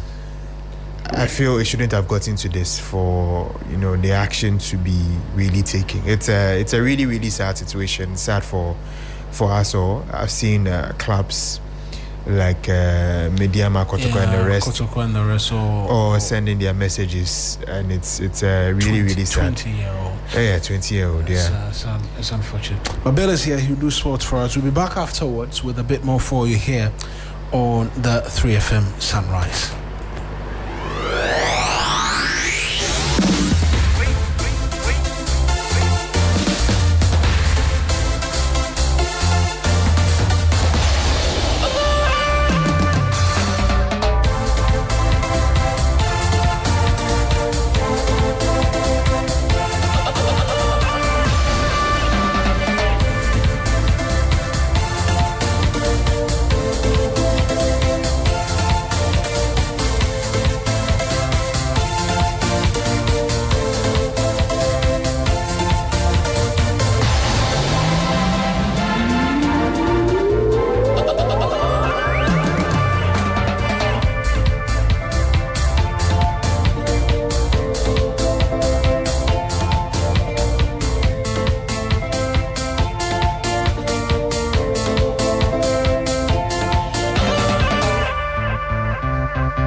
Hello, good morning, and welcome to the sports segment here on Sunrise on 3FM 92.7.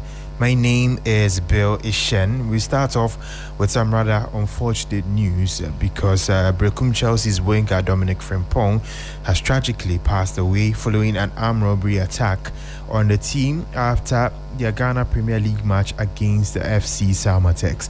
Now, the team was ambushed on the Bibiani Guaso Road at Ashereso, where armed robbers blocked their bus and opened fire. The players and officials were forced to flee into nearby bushes to escape the attack. Frimpong sustained a gunshot wound to the head and was rushed to the Bibiani government hospital, where he was later pronounced dead. He was just 20 years old. The young winger had been one of their standout performers this season with 2 goals in 13 league matches. Meanwhile, some players and officials are still unaccounted for after running into the forest to seek safety during the accident. Still on the Ghana Premier League though, it's a weekend to remember as match day 29 produced some exciting results. Mediama SC reinforced their title credentials with a commanding 4-0 victory over Asante Kotoko. Elsewhere, Vision FC beat Hearts of Oak to put their title hopes in jeopardy. My colleague Mutala Yakubu was at the various match centers and filed this report. Massive drama at the TNA Park in the Ghana Premier League match day 29. In the end, it was Mediama 4, Asante Kotoko 0. This is a scoreline that many Kotoko fans would not believe, but it happened here at the TNA Park. And it means that Mediama are back on top of the Ghana Premier League. Kotoko coming into the game were very confident of bouncing back to victory after losing to Samatex in match day 28. But in the first 30 minutes of the game, they were down by 3 goals to 0. Manuel Mante scored early for the Miners, and then we had Kelvin Obey adding to it to make it a 2-1 before Salim made it 3-0 in the first 45 minutes. They never recovered from that. In the second half, it was Mediama who also stepped up the gear again, getting that 4th goal. Salim getting the second on the day, and after that, it was just Mediama throughout who were possessing the ball and leaving Asante Kotoko players to chase the shadows. Not good for the Porcupine Warriors as they lose back-to-back games in the Ghana Premier League. For Mediama, this victory sends them back on top of the Ghana Premier League table. But other results also happened across several venues where Oho United against Bichim United didn't come off, but we had Dreams FC beating 11 Wonders by 5 goals to 1. Then Karela drew 2-0 with Heart of Lions, and the Nations FC also beating Baseke Holy Stars by 2 goals to 0. Samatex got a 1-0 victory over Brekum Chelsea, with the Young Apostles also beating Suedo All Black. So there's been massive changes on the table. Mediama are back on top after 29 games with 53 points. Goal Stars are now second with 51 points. Heart of Hope remains third with a Diana 4. Asante Kotoko have now dropped to 6th because Samatex, after winning, are now 5th on the table. Not good for them. In the relegation battle, we know that 11 Wonders from Oho United are right in the relegation zone. Now Brekum Chelsea have also fallen into that zone. So, not good one for Asante Kotoko fans, one that they would not want to remember. And Prince Yawusu, their head coach, says that they need to bounce back as quickly as possible. Of course, Asante Kotoko suffered a heavy 4-0 defeat to Mediama SC. An interim head coach of Kotoko, Prince Yawusu, has conceded that the club's Ghana Premier League title ambitions are effectively over. It's a team that we lost a game over the weekend, and we're trying to put this together. The guys started playing very well, and just a foul here, the referee to take that foul, he disallowed it, and they took a shot for it. And definitely, whoever you are, you're going to go down. Do you think your title dream is gone? Yeah, it is gone. It's gone. I can say that. Title dream is gone, according to Prince Yawusu, the interim coach of Asante Kotoko. Now, the head coach of Mediama SC, Ibrahim Tanko, was full of praise for his players on Sunday after their dominant performance over Asante Kotoko. I think in any game, if you get a first goal, definitely you will calm down. We are playing home, we want to win by all means, so that's why I think maybe in the first 10 minutes, the players are a bit jittery. But I think after the first goal, I mean, they showed their class. And like I said, very well performance, and let's see to concentrate on the next game. Very, very important. I said in the last 6 games, every game is like a finals. You have to approach every game, because if you drop a point and your competitors are following you very heavy. So we win this one, we will enjoy it today and tomorrow, and then we have our MTN FA Cup semi-final and then we see the next game is against, I think, Brecum Chelsea, and then we prepare for that. That was Ibrahim Tanko speaking. Also, Hearts of Oak head coach Didi Dramani expressed his disappointment about the team's defeat to Vision FC on Saturday. I think that so many things were preempted, and I think that this is how it has to go. So many aspects. The game, it was an open game, and either sides could win the game, and I think that everyone will be disappointed because we came to play to try to win the game, and so if you don't get the outcome that you need, you should be disappointed. But there are so many question marks. That was Didi Dramani speaking there. We'll be heading to Europe shortly, but before we do that, we have some boxing news because Ghanaian boxer Theophilus Papo Alote defeated Namibia's Jonas Erastus to claim the WBA Africa Super Flyweight title. The headline bout at Legacy Rise saw Alote dominate before securing a 7th-round technical knockout as referee Roger Bano stepped in to halt the contest and prevent further punishment to Erastus. One of the standout moments of the night was a message inscribed on Alote's sneakers which read KO Teenage Pregnancy. While speaking in an exclusive interview with 3 Sports, the boxer explained the inspiration behind the powerful message. In my community, we have a lot of kids over there which are not grown yet, but they are having kids. They are passing through a lot. So for me, having that in my mind, so I want to change things. No, I'm not just fighting for myself, I'm fighting to change my community as well. Because what I'm seeing around me cannot keep me pushed, so I have to change things over there so that I feel comfortable. If I tell people I'm from this community, they can come around, come and do what support. But we have some community, when you mention that you are from this community, people will not like to come and support you or whatever. I want to use true boxing to change everything. Because things that I've seen over there, even kids which I'm even older than them, having children, which I don't feel comfortable about that. That was Theophilus Alote speaking. Heading into match day 32 of the English Premier League, Manchester City received a major boost in their title chase after defeating Chelsea 3-0, while leaders Arsenal suffered a 2-1 defeat to Bournemouth. Citizens are now 6 points behind with a game in hand as the title race intensifies with 6 matches left to play. General Manager of MG Sports, Michael Otieje, believes next weekend's clash between the two sides could prove decisive in determining the destination of the Premier League title. I'm not sure whether we call this squeaky bum time, as Alex Ferguson used to say, or whether we call this squeaky pep time. Whatever it is, that English Premier League title race has been given significant life by the performance of Manchester City at Stamford Bridge against Chelsea. 3-0 goals from Doku, O'Reilly and others means that City are within 6 points of Arsenal. It also means that if City win their next 2 games in hand, including one against Arsenal, they would go level on points with the Gunners. A 3-0 win as well means that it strengthens their goal difference and everything. So everything going well for Pep Guardiola's side. Guardiola has a habit of running through the April and the rest and making things very difficult. He will now go head-to-head with Arsenal for another league title. Already Arsenal being more for bottling it. I have said over and over again, I think Arsenal are still favourites. But next weekend when Arsenal play against City, there will be so much riding on it.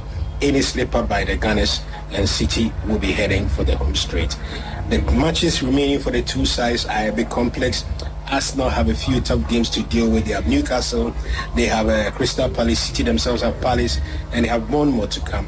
So a lot to play for, but the results today and Arsenal's own match, Arsenal's own results over the weekend on Saturday means that everything has changed as far as the Premier League is concerned. That was Michael Otieje speaking there. Meanwhile, Arsenal's manager Mikel Arteta criticized his side's performance after that 2-1 defeat against Bournemouth. Extremely disappointing.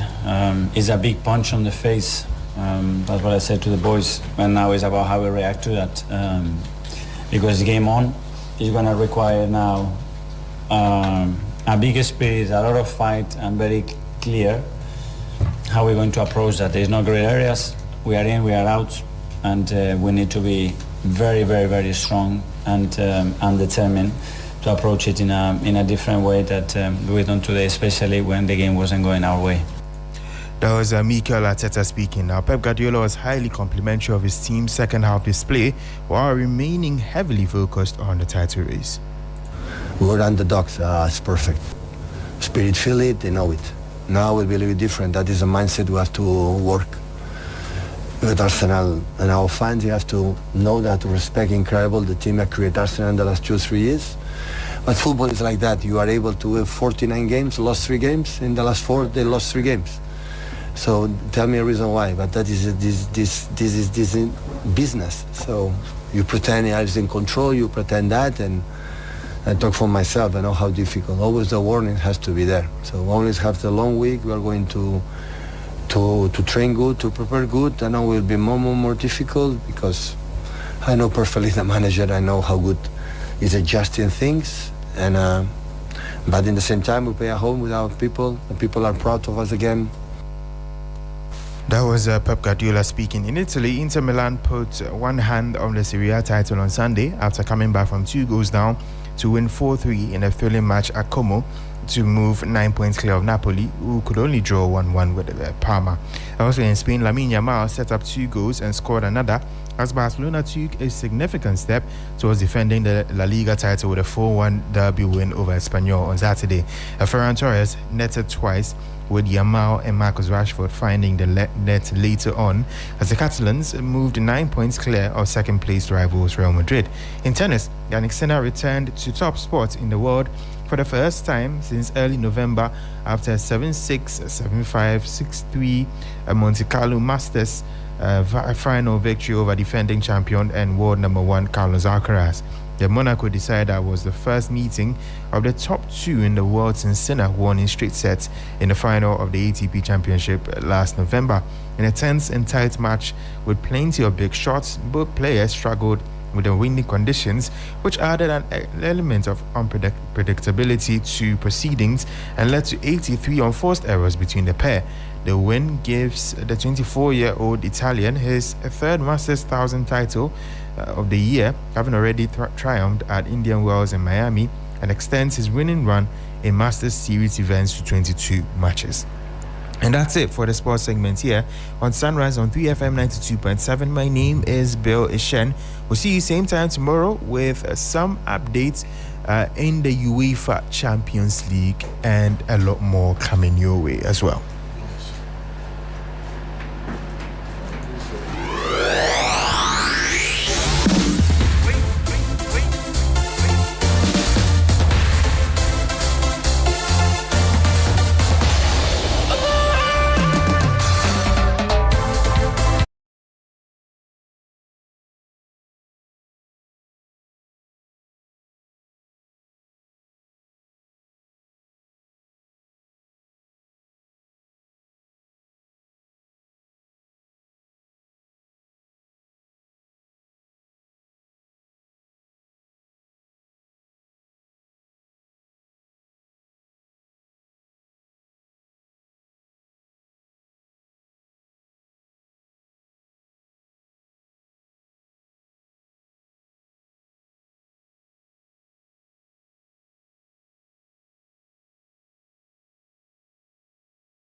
Live here on the 3FM Sunrise. Let me talk to you quickly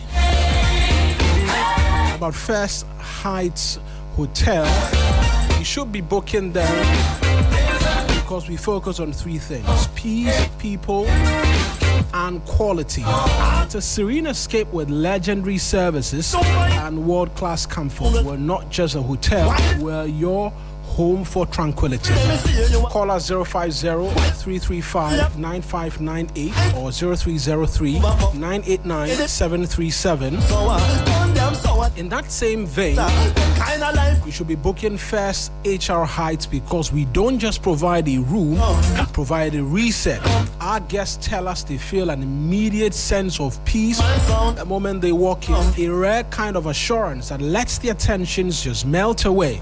If you're looking for a sanctuary where the staff genuinely respects your peace and treats you like family, we are your first and only choice. We're also located in town, just about 25 minutes drive to the Accra Business Center. Call us on 025-606-0665 and 025-607-0666.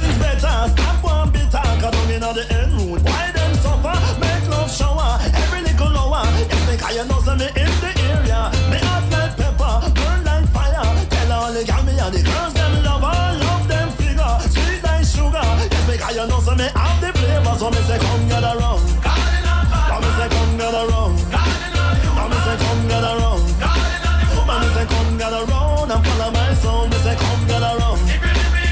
It's time for us to get into the big conversation this morning. And of the many things we've been talking to you about, extradition of Sedinam Tamaklo, when is that supposed to be?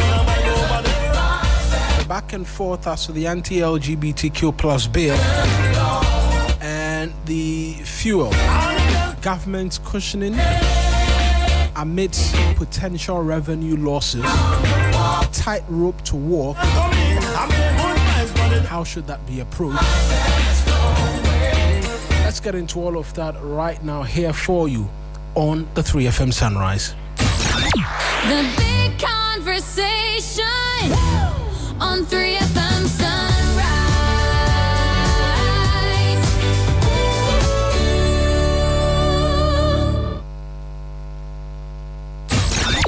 The big conversation on 3FM Sunrise.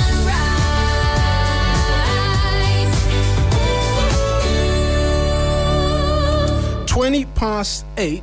We're getting into our big conversations right now this morning. I've been joined in studio by Bernard Kwesi Ado Kwafo Esquire. He's a pivot lawyer. I saw that on the flyer and I was a bit curious.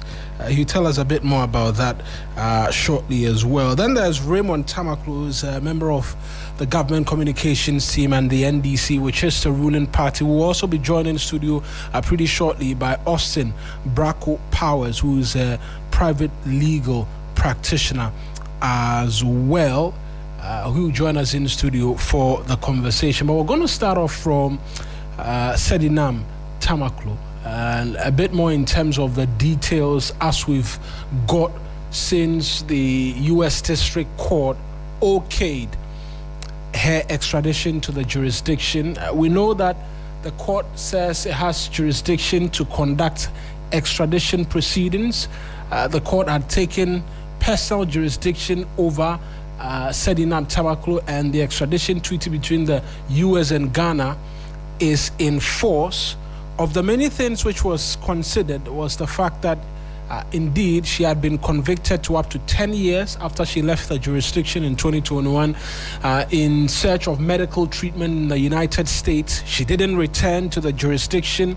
She was sentenced in absentia and has since not returned. A lot of the time, conversations around her is influenced by prevailing circumstances with the country's former finance minister, and questions have been asked whenever Ms. Oforiatta's matters came up as well for conversation.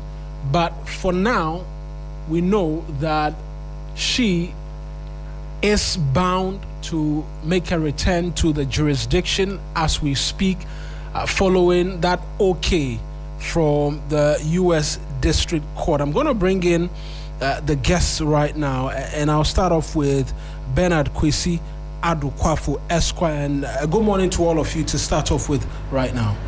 Good morning. Good morning. I trust that the weekend has been kind to all of us. It's been quite stressful, but we are on it. What is it stressful? Matters in relation to governance or personal? Personal. Okay. More often than not, this will be pivoted towards governance stress. You're a pivot lawyer. Pivot Law is the name of my law firm, so I'm also a legal practitioner. Okay, so Pivot Law is the name of the law firm. But so a member of the MPP communication team as well. Absolutely, that's fair. Sedinam Tamaklu, I'm sure for you in the NPP will be exciting news that the court has okayed her return to the jurisdiction. Well, it's something we've been hoping for some time now.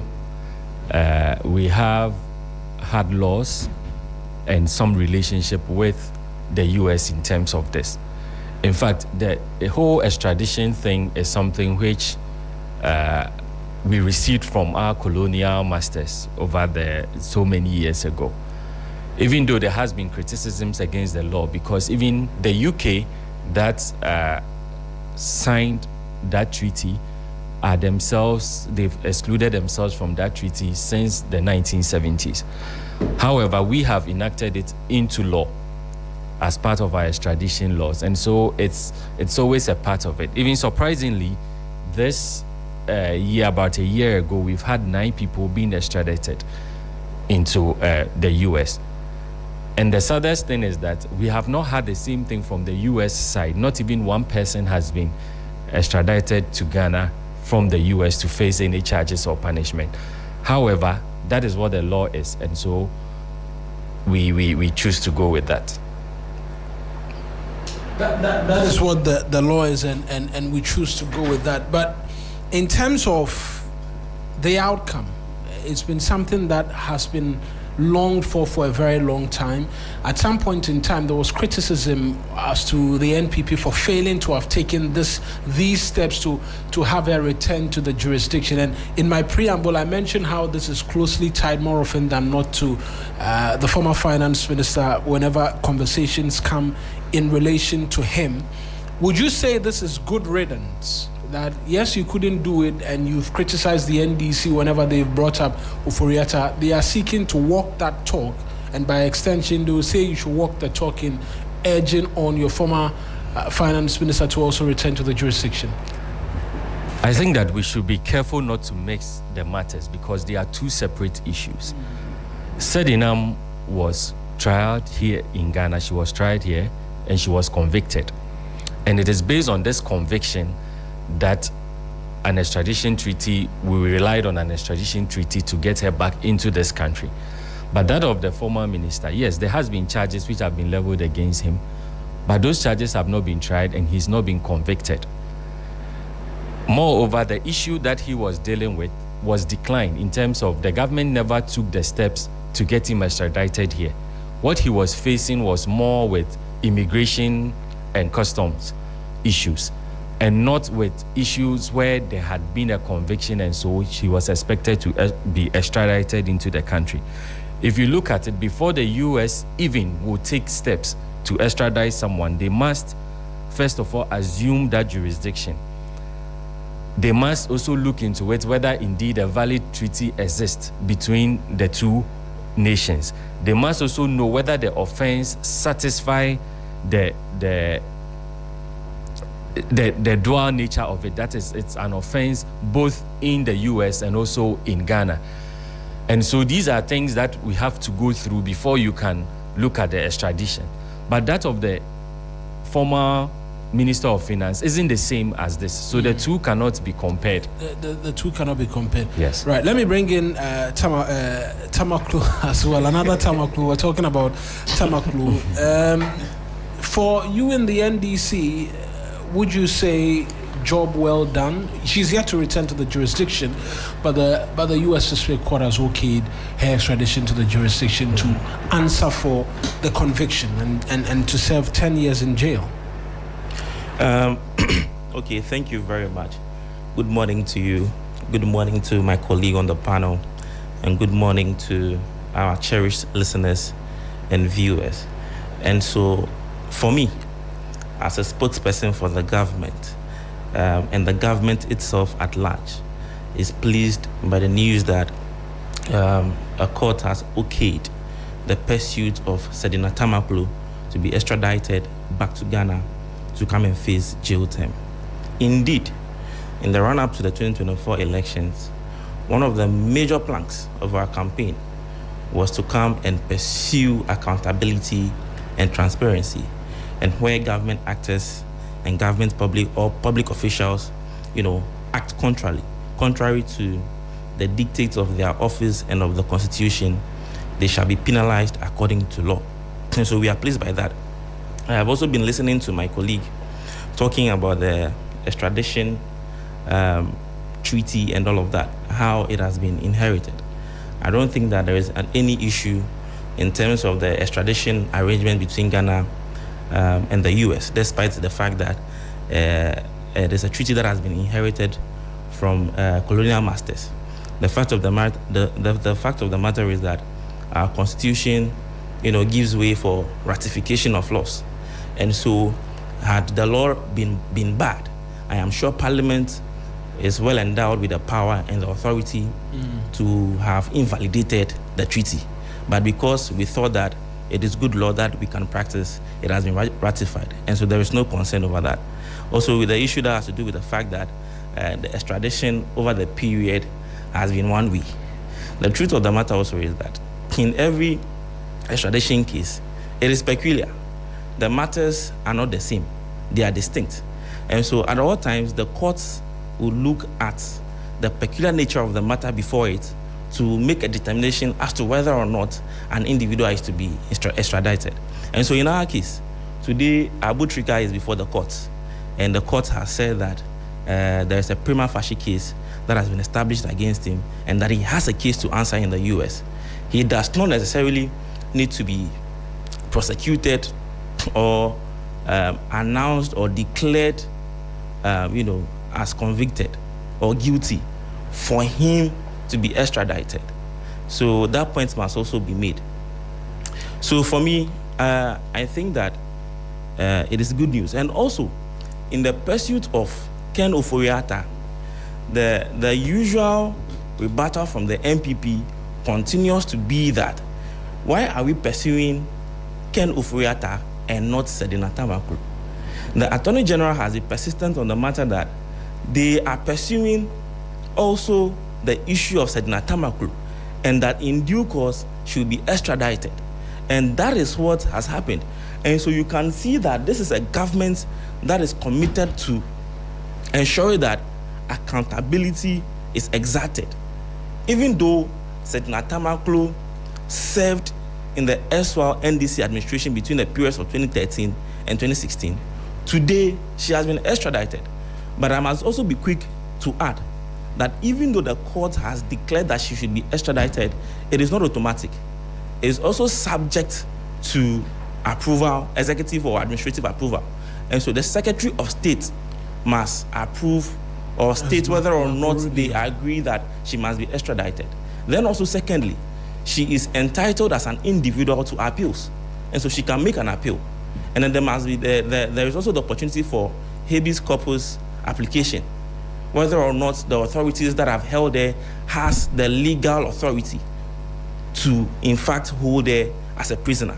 And so all of these processes would have to be gone through if she deems it fit that, okay, she wants to enter an appeal or a habeas corpus application, whether or not the US administratively wants to extradite her.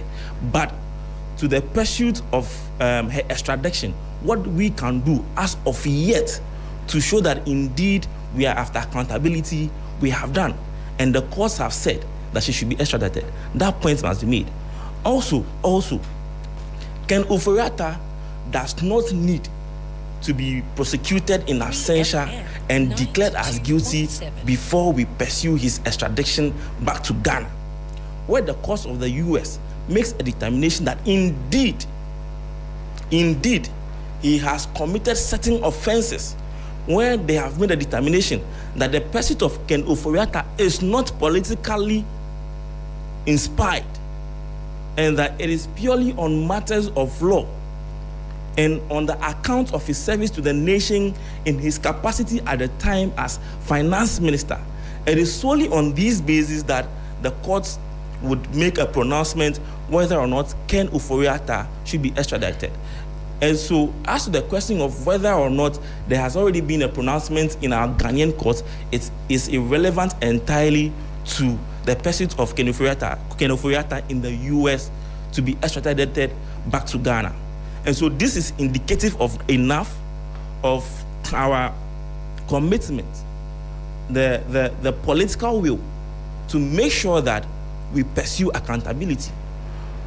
Because the Attorney General has the authority to say that, okay, they are no longer interested in the Senator Tamaklo issue. But it is not the case. We made a promise to the Ghanaian people, and there will be no cherry picking. If you are falling short of the law, if you have not been accountable enough, if you have embezzled government resources, if you have misapplied public funds, if you have abused the public purse, then this government is going to make sure that you answer to the laws, whether or not you are a member of the NDC, you are a member of the NPP, PNC, or whatever political polarization you have as an individual. So long as you have served in government, so long as you have served in public office, so long as you have engaged in embezzlement and the abuse of our coffers and of our laws, we are going to make sure that these individuals are held to the feet of accountability. And when she comes back, there's been a pronouncement. She's been pronounced as guilty and convicted in absentia. But if she comes back and feels that the court has unjustly convicted her, she has the opportunity to appeal. Are you not making, I mean, that's been said as making excuses, because we had the AG on the podium as well when this question was asked, suggests that there are a number of options available in terms of what the sentencing of the court has been in the jurisdiction here in Ghana. Yes, she's yet to return, but already there are those who say that as a party, you're preparing legal maneuvers for her to avoid jail term when she does return. That is not the case.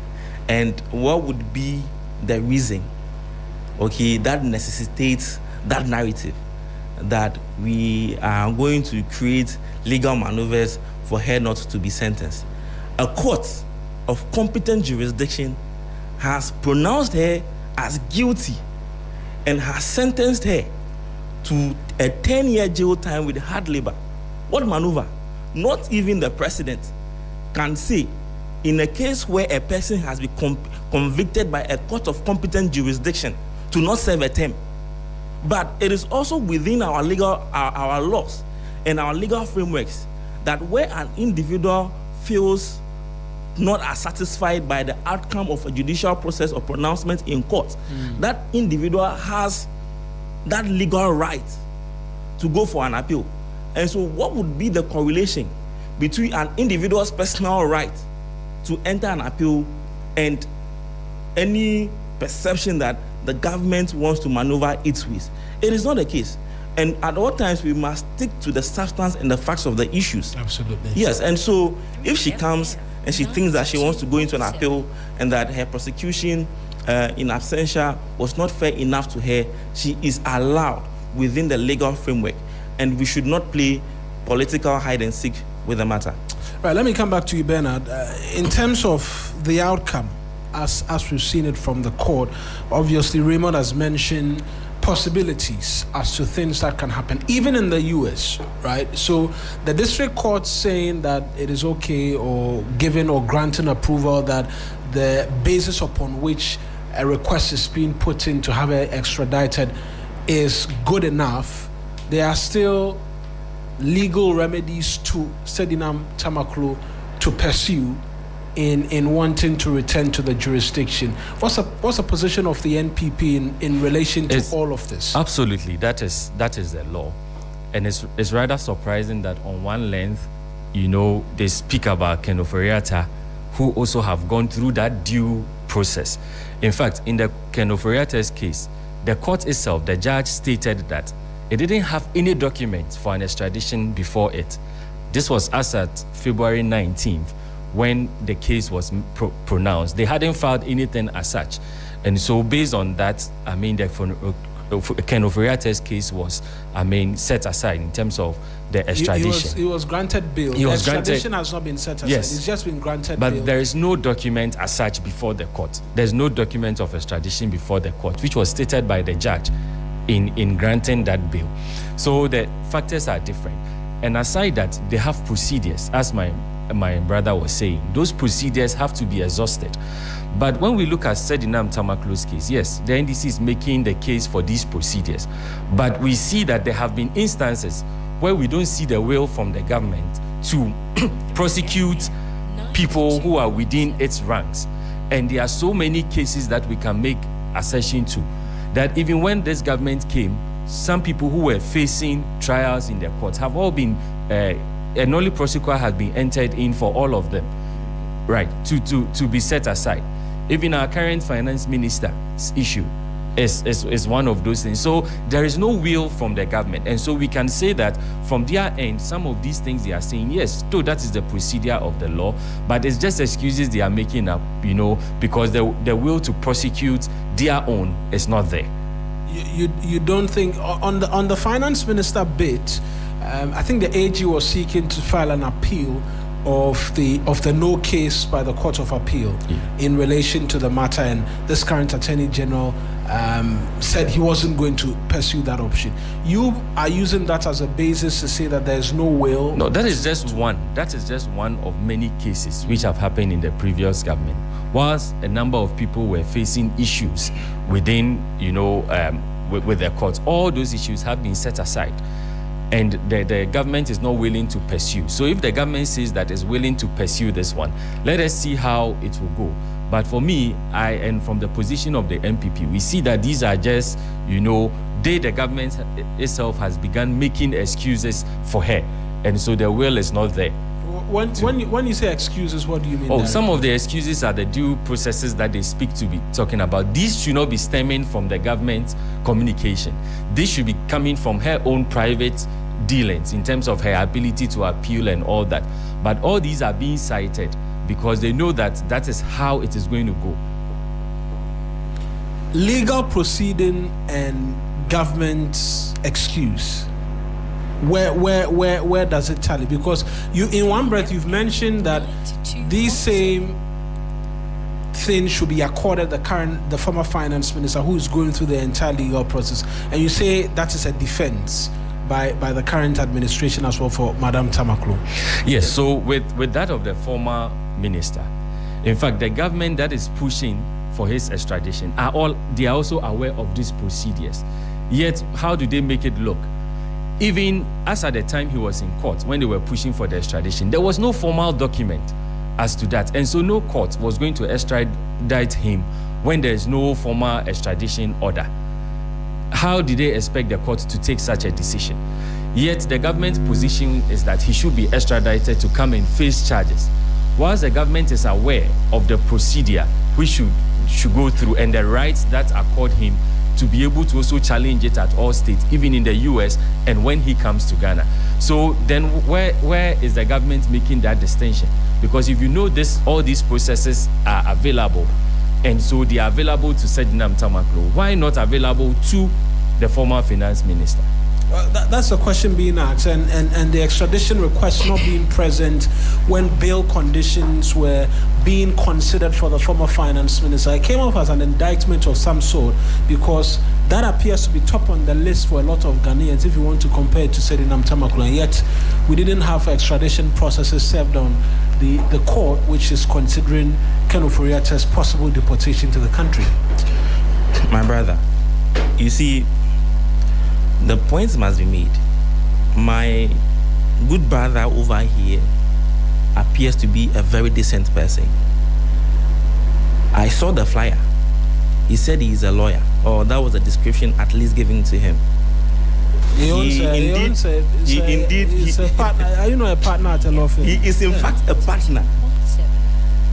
And he himself on this show this morning has confirmed that he is a lawyer and a partner at a law firm.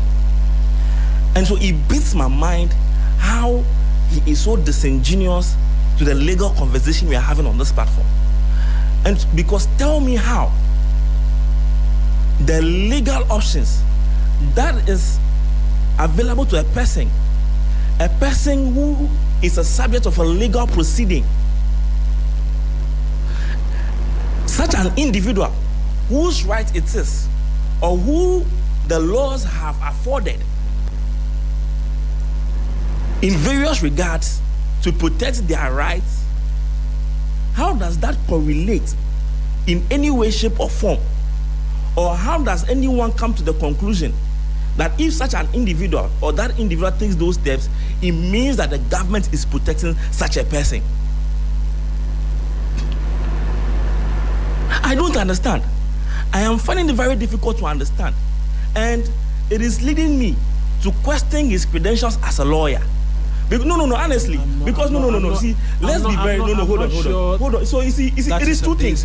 When you decide to play the ostrich, okay, and be politically convenient or politically expedient, you risk your own reputation. So it is either, hold on. The political convenience is the fact that we are saying that according to the laws, even though the courts have pronounced that Sedina Tamaklu is to be extradited, she has within her rights certain avenues available to her to challenge that pronouncement of the court. And they say, hold on. One of such options is for her to enter an appeal. 2, another option is a habeas corpus application challenging the authority of the people who have held her, whether or not they have the legal authority to in fact hold her.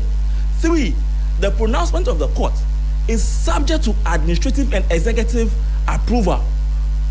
So it is within the bosom of the Secretary of State of the United States of America to determine whether or not she should be extradited. Those are options or avenues available to Sedina Tamaklu. And so if she decides to protect her rights by exercising those avenues that are available to her, how does any individual in Ghana make the sound judgment and conclusion that if she does so, then it means the government is trying to obfuscate matters and protect her in certain ways? I think the question now, being, you see, the question being asked is, why are these solutions, possible solutions as to her defense, coming from government spokespersons? How is and not because you've detailed the manner in which she can have her rights done by her, right? Yes. And you're mentioning appeals, and the entire processes and all of that. Yes. The argument he's making is simple. Why are you not according Ken Ofori-Atta the same sort of argument in terms of him as well using his lawyers in fighting and ensuring that he doesn't return to the jurisdiction? You're making these excuses for Sedina. And also, why is it coming from you and not coming from persons close to her? It's a question he's asking. See, my difficulty is with the fact that we are terming this as an excuse. How is it an excuse? When I said it by way of information, because we have a duty to the people.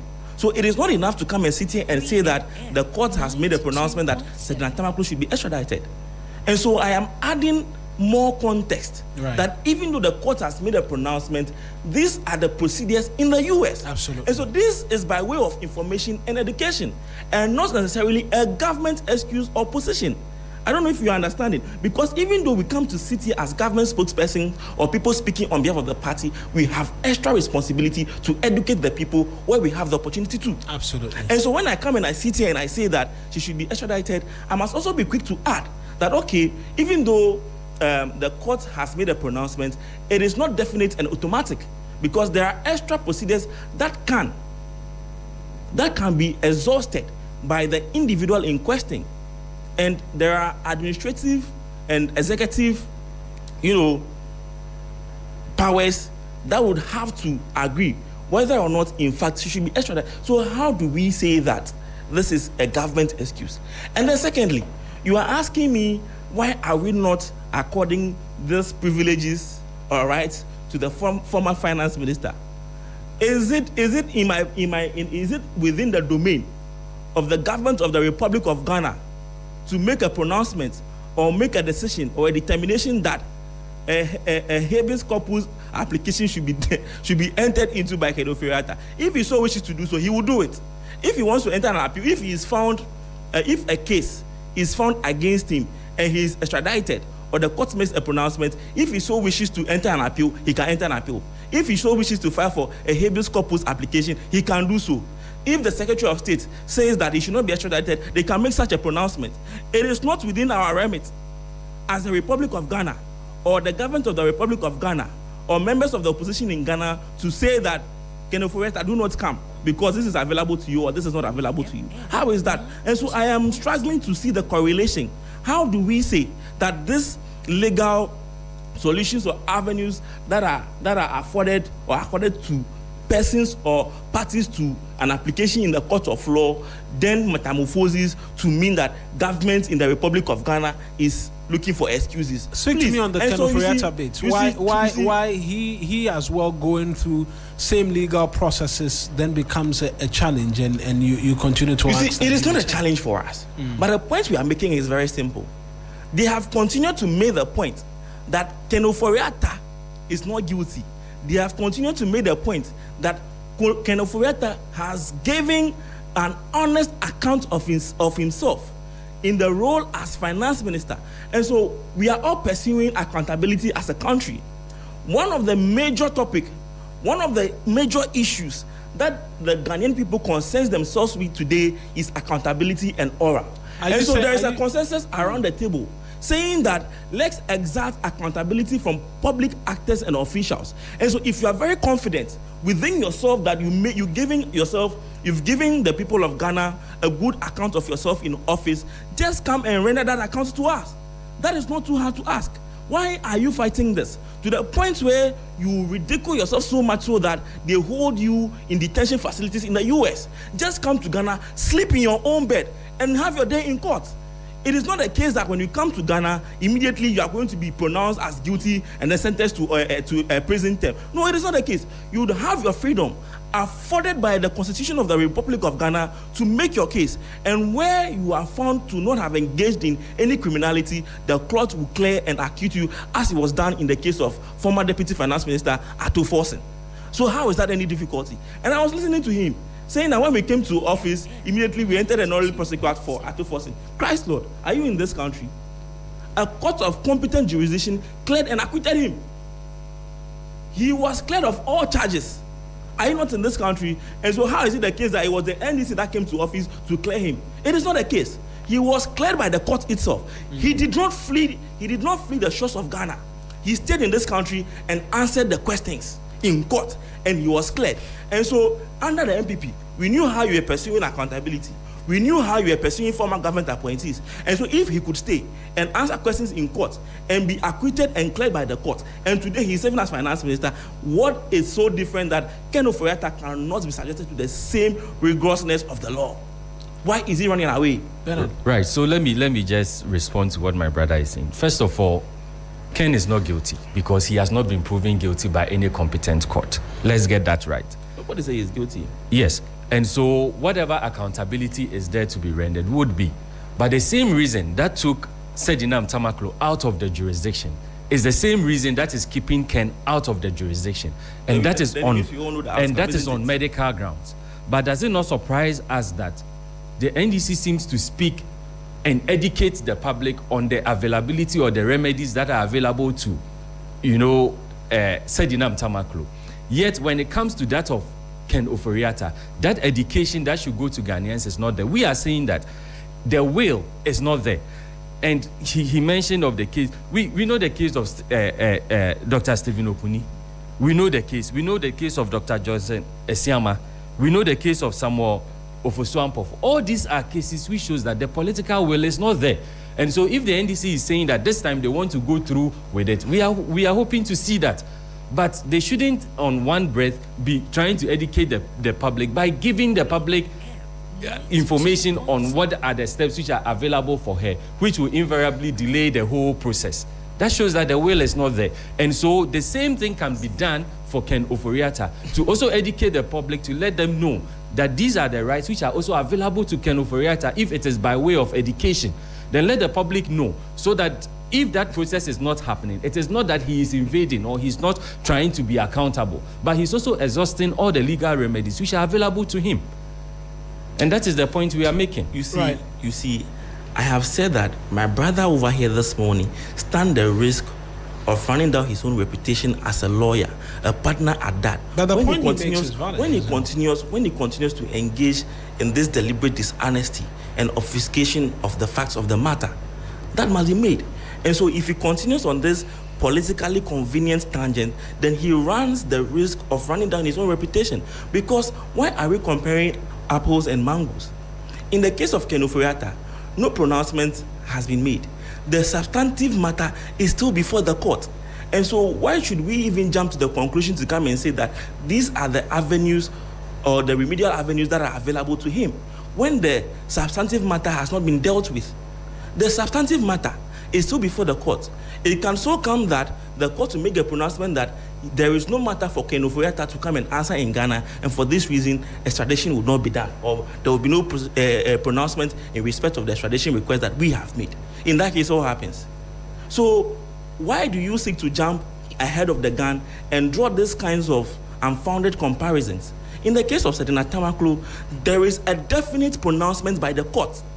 There is a clear, definite pronouncement by the court that Sedina Tamaklo, you have a case to answer. In fact, you have been convicted and have been sentenced, and there is a case against you. It is not politically motivated, and so come back to Ghana and come and serve your jail time. But before she is able to do that, there are remedial measures that are available to her within the law, which I have rightly pointed out to. One of such measures is for her to enter an appeal, a habeas corpus application, and in fact, the pronouncement of the law is subject to administrative and executive approval from the Secretary of State of the United States of America. And so how are you comparing a matter that has come to its logical conclusion, fully exhausted, to a matter that is still before the court, a substantive matter that is still before the court? Without the exhaustion of the substantive matter, there is no way remedial measures will be available to the finance minister, the former finance minister. And so what is the need for that argument at this point? I didn't hear you speak to why the extradition process we put in was not available to the judge when he was considering bail for Mr. Ofori-Atta. In fact, it was one of the many reasons why he was let out of detention, because he says the extradition process which Ghana has filed, for which reason there's an argument that he's a flight risk. There was no documents before him. Where are the extradition processes for the former finance minister, and why is it not before the judge who is currently hearing his breach of his stay in the U.S.? Well, the fact of the matter is that the fact that he has been granted bail does not mean that he has been cleared, or the extradition. Absolutely, but let me just make the point, right, or that the extradition processes has been truncated. It is not the case.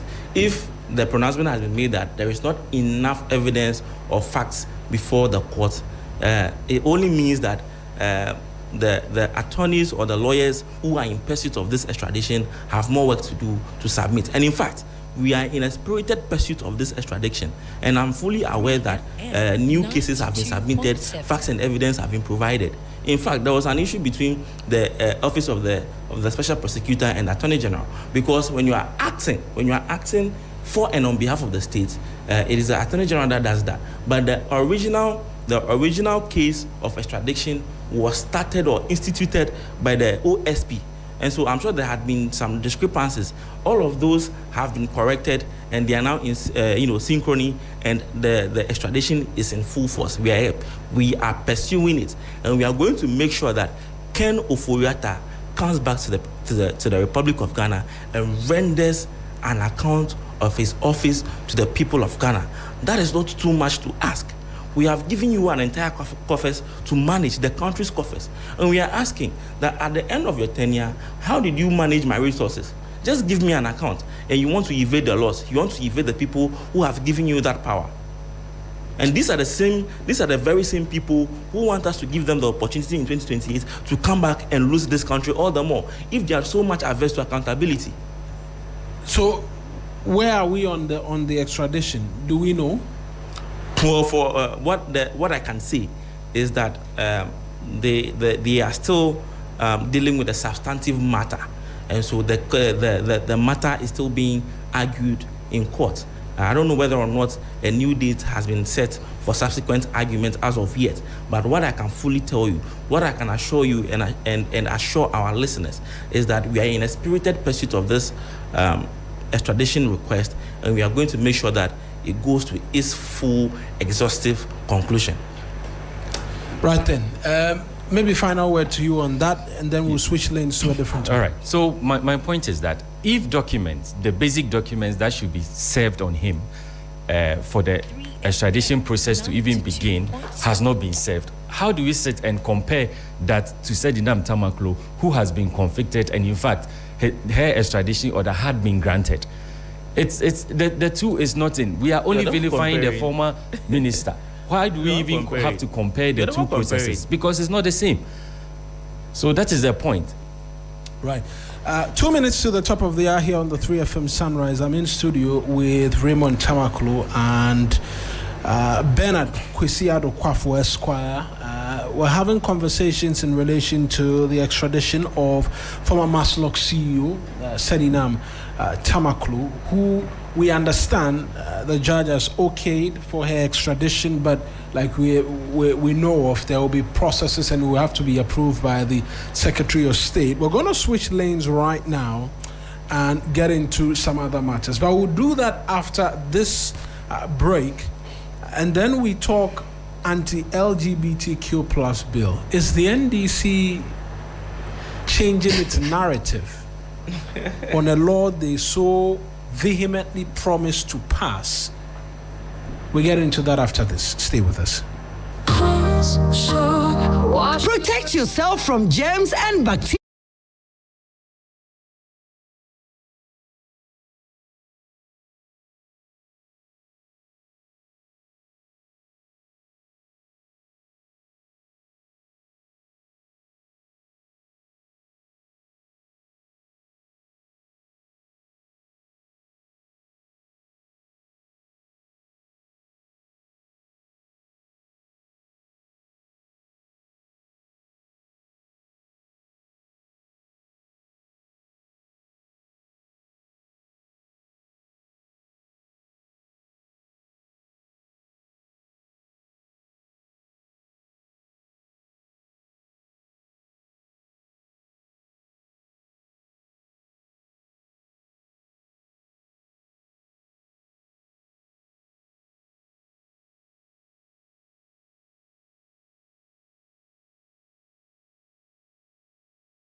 And I'll have Phil bring back this one a lot later for us.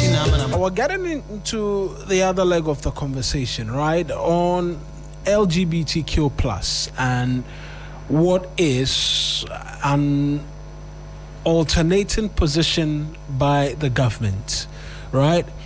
I'm going to have us listen to the president speak to the matters of LGBT, perhaps in opposition and then now, and then the minority as well who've been addressing a news conference and asking questions. And it's come up quite strongly again for conversation in the last few days as to whether or not the NDC use LGBT as a yardstick to influence voter outcome, and after which abandon it. Here's the president speaking very recently as to whether or not LGBT is a subject matter of interest and priority for us Ghanaians. And here's the president in his own words.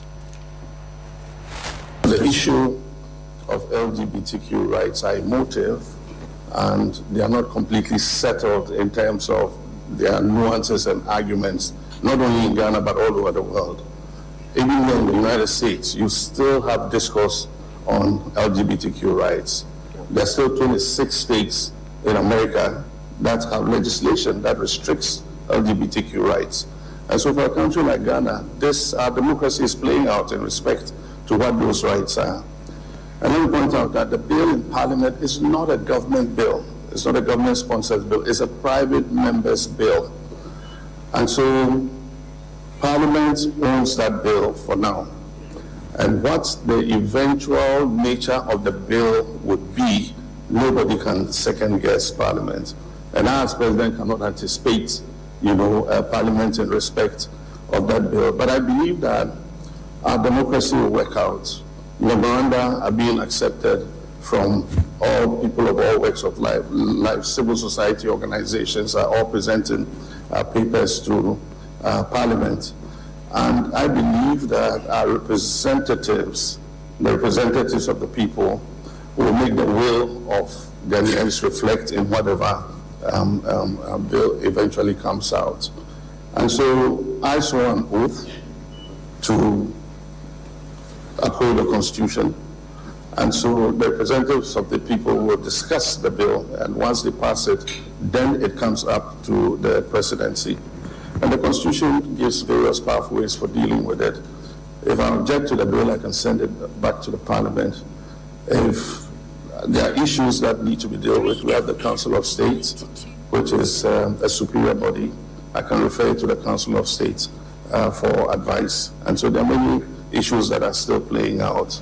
But I believe that our international partners should understand that public policy is grounded in our legal traditions, in our cultural context, and in our social consensus. And all those issues are playing out as we speak. Some other stories. There's been... So that's the president then. I want us to hear from him in opposition now in relation to these same matters. Empowerment in our society. My fathers and mothers in Christ. The current legal impasse created by the Akufo-Addo Bawumia administration on the Promotion of Proper Human Sexual Rights and Ghanaian Family Values Act, which was passed by Parliament, has set a dangerous precedence for our governance. The constitutional directives for action by the President are quite clear and need not have resulted in this stalemate. As I publicly stated, I'm a proud member of the Assemblies of God Church, and my faith does not permit same-sex marriages or relationships. No.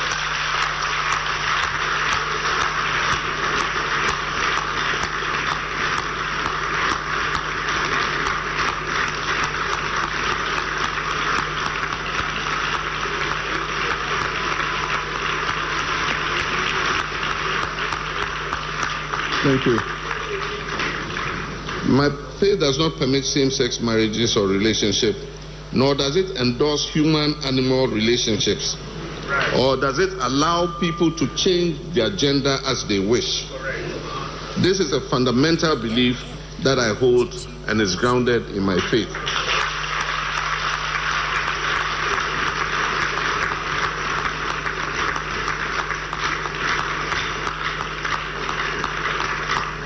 I therefore assure you that the promotion of LGBTQ and all the pluses will have no place in our schools and communities under my administration.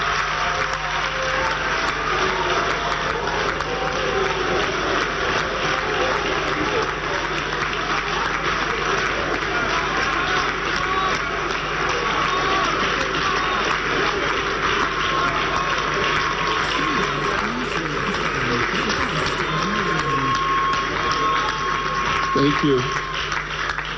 Thank you. Thank you. In addition to the above, the next NDC Mahama administration will undertake sound policies and programs that will ameliorate the suffering of our people, reset our economy. So that's the president in opposition as well. I'll start with Raymond on this one. The narrative has changed. In fact, I wanted us to listen to the president again speak to the same subject matter and say that it is not a priority. Matters on LGBT is not a priority for the Ghanaian. And as such, we should go easy on all of the demands and all of that, and that the focus is on jobs, creating jobs and whatever. Let's listen to that first as well, and then I return. First Council, LGBTQ plus issues. It remains a highly emotive and sensitive issue, even in the most advanced liberal democracies. I explained during my recent engagement with the World Affairs Council that it's not the most important issue we face as a nation. We're still grappling with the provisions of basic needs of education, healthcare, jobs, food, clothing, and shelter. Nevertheless, the private members' bill introduced in Parliament has sparked a complex and sensitive national conversation. Our position is guided by our Constitution, respect for human rights and dignity of all persons, and the need to preserve social cohesion.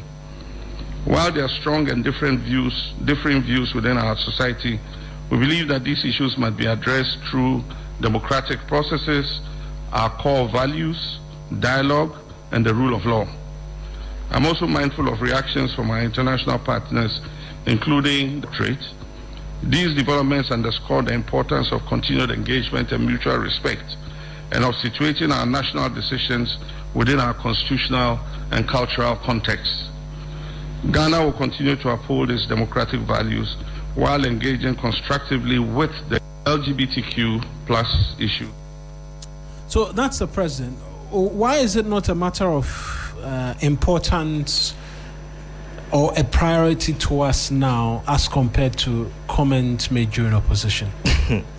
And so from all the videos you have played, I have watched very keenly and carefully. Right.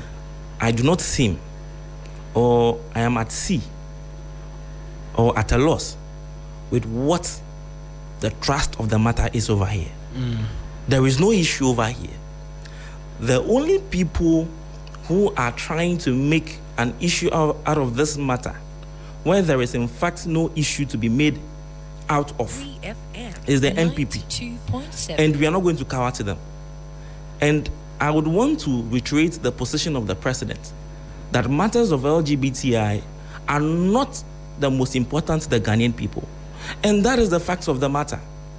But the case must also be made that if the president said that issues of LGBTI are not the most important matter to the Ghanaian people, does not conclusively mean that they are not important.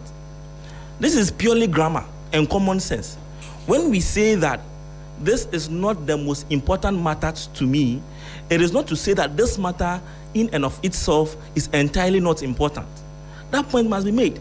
But if you call the average Ghanaian today and you ask them what their major concerns or what is on top of their minds this morning, they will tell you issues of jobs, cost of living, health, education, the cost of fuel at the pump. These are the topmost priorities to the ordinary Ghanaian person. How to be able to afford a 3-square meal.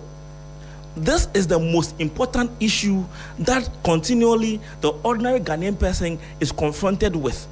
And so it is a fact to say that LGBTI matters are not the most important, but does not mean that they are not important.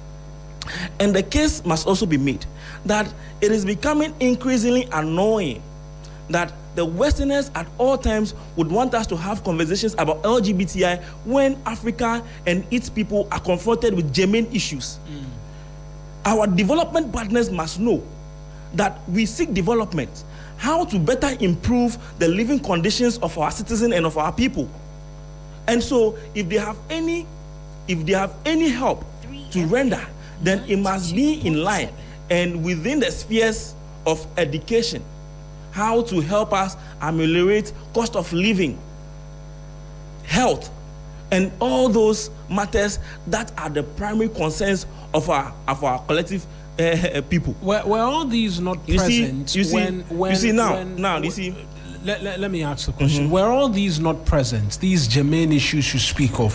At the time, it's been agreed around the table that we went through the most difficult time in the dying embers of the NPP administration, economic challenges and what have you. And yet, the NDC gave the former president and the NPP no room to sleep in demanding passage of this bill. Suddenly you're in office and you remember that there are germane issues and so you want to consider that first before the matters which you were raising and for which there was a protest about at some point in time. So you see, if you had allowed me to land, then you'd have appreciated the full complement of the context I wanted to provide to the conversation. And so that part, I am only seeking to offer clarification. Right. When the president says that it is not the most important issue, that is because it is important. But to the average Ghanaians, there are more prevailing matters that are a concern to them. And this is what we seek collaboration with our development partners for. It is on matters of LGBTI. Secondly, the president has brought this matter to a definite conclusion. He has said categorically and boldly that should this bill be brought before his office, he would readily assent to the bill. Has the president not said that? That should put the matter to bed.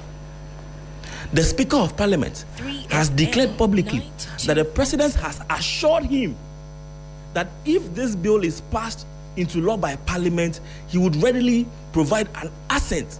So that must bring the matter to a conclusion.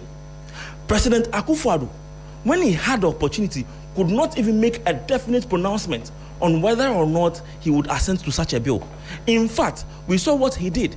And even a precursor to what he did in the dying embers of his administration.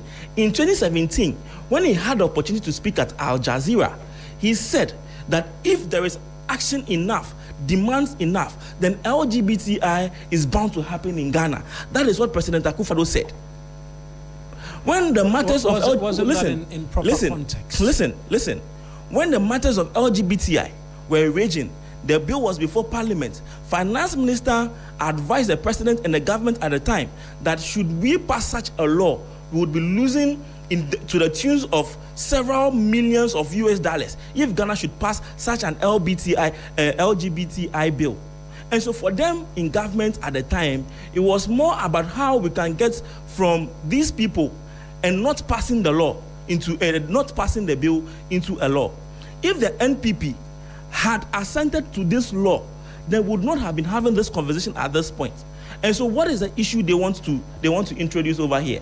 The president has been definite, categorical, and very plain and blunt that if the bill comes to his desk at the presidency, he would assent to it. We all know how bills become law in this country. He is a lawyer. You read Article 106 of the 1992 Constitution, and it spells how bills becomes laws. Gazetting, introduction, first reading, second reading, committee stage, consideration, third reading, and then it becomes a law and then it goes to the president for assent, then it becomes a law. We are still at the parliamentary legislative state, and we are crying foul. There is no bill before the president. He has said that if it comes, he would sign it. Parliament is still within the processes to make sure that we sign the law. Today, we are committing resources to making sure that this bill becomes law, when all of these processes had been undergone under the NPP. Right. And they refused to sign. On 4th March of 2024, President Akufo-Addo declared that there is a matter before the courts, and so no bill should be brought to his desk until that matter is resolved, when in fact the matter that went to court went on 5th March. And so you could see that they collaborated with person to go to court so that they can hide under the banners of law or of the court to not assent to the bill because they want millions of dollars from the Westerners. And so we know who has the political will. In fact, you saw the statement that Ashanti Bediotu wrote to the Clerk of Parliament, giving them a warning: cease and desist from bringing any law to the presidency for assent. I am speaking about the anti-LGBTI law. And so how do these individuals turn around to come and sit here and tell us what to do when it comes to this bill, when it is already clear it is not a matter subject to debate, that the president has the will and has said clearly that if all the outlines of Article 106 of the 1992 Constitution is fully exhausted and it comes to his desk, he is going to give an assent. Then what is the issue over here, and why are we wasting time this morning? Let me come to you as well, Bernard. Right. So the issue of the LGBTQ was in its heights maybe somewhere in 2021, when the whole process of the bill began. In fact, the MPP has never been against the bill. In fact, the MPP stated that there are certain considerations that should have been done, and there should have been a thorough debate on the bill. Our president then, Nana Addo Akufo-Addo, who was a human rights lawyer, did also indicate his position that there were provisions or certain provisions within the bill which needed to be looked at. However, all this process was pushed through by the private member bill. And in fact, the position of the NDC at that time, the NDC took advantage of that bill and campaigned, disregarding whatever the government had stated in terms of its implication on human rights. The bill was also challenged in court, and that was why the president could not assent to it. Now, having come into power, and now having had the opportunity to be in government, we were expecting that you would treat this bill with priority. Right now, the NDC is saying that the bill is not a priority. It's not a priority because there are other things like issues that had to be dealt with in terms of our hardship we are going through as a country. What didn't the ex-MPP government go through? Issues of COVID. Russia-Ukraine war, the impact it had on our economies. All these things were issues that the MPP was going through. But yet the NDC saw the LGBTQ bill as a priority then.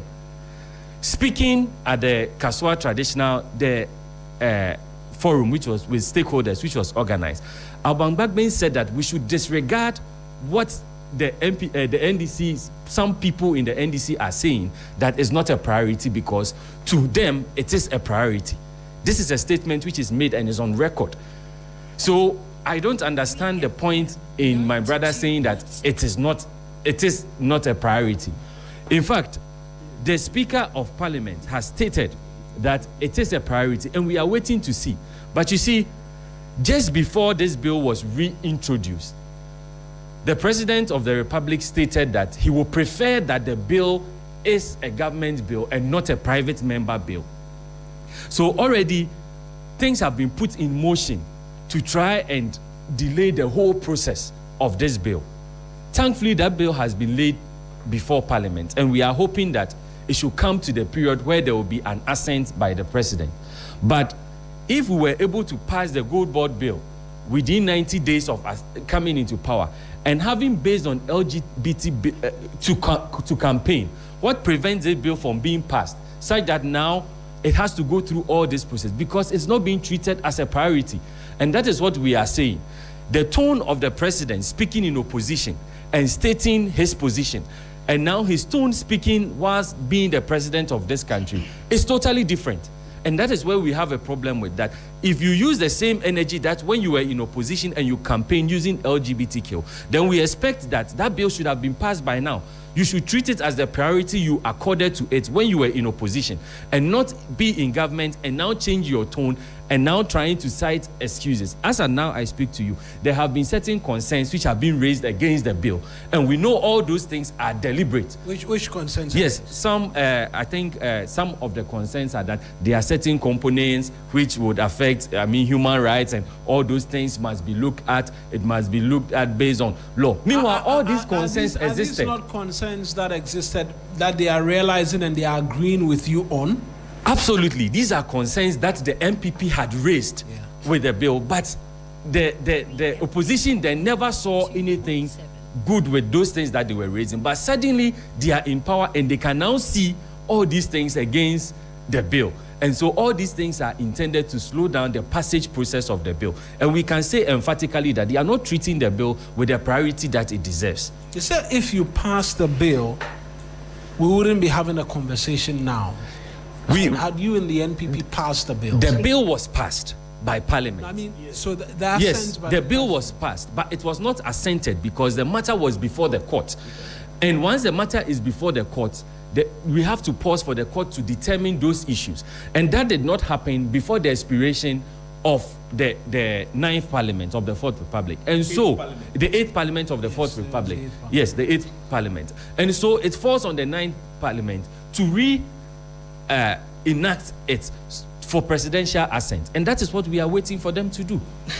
I wanna listen into that Bagbin comment and see the context in which it provides in relation to this particular subject matter. And so here's the speaker, Alban Bagbin, on LGBT. So a number of members of parliament who believe in it decided to promote it in Parliament. And you know the things I said before. I'm not a man of words. I'm a man of action. And that is how we got it passed in Parliament.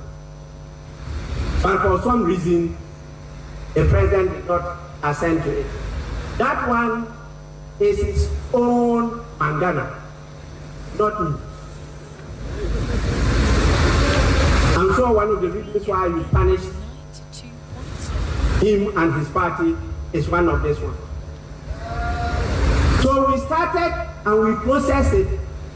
It has gone through all the stages, and the next meeting of Parliament will hear us discussing to pass that bill into law. So don't listen to people who don't know what is in Parliament. Please, I repeat, don't listen to people who don't know what is in Parliament.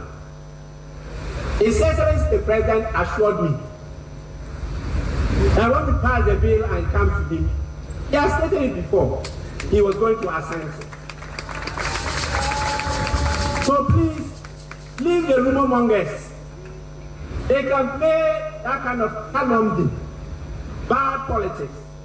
That is not what we are here for. We are different from those practicing it. Our cultures and values and principles are different. They know the effect and what it is doing to them. We resist it today. We will not be colonized again. That's a speaker on that score. That's a sound you were making reference to. That is so. Yes. So you say it backs your argument? Yes, it backs my argument in the sense that the speaker stated that we should disregard the fact that they are not attaching priority to it. He didn't say that. When in the video did he say that? Play it to the end. Let me find the full video because this is just 2 minutes. Right? The speaker has been categorical. This is just 2 minutes.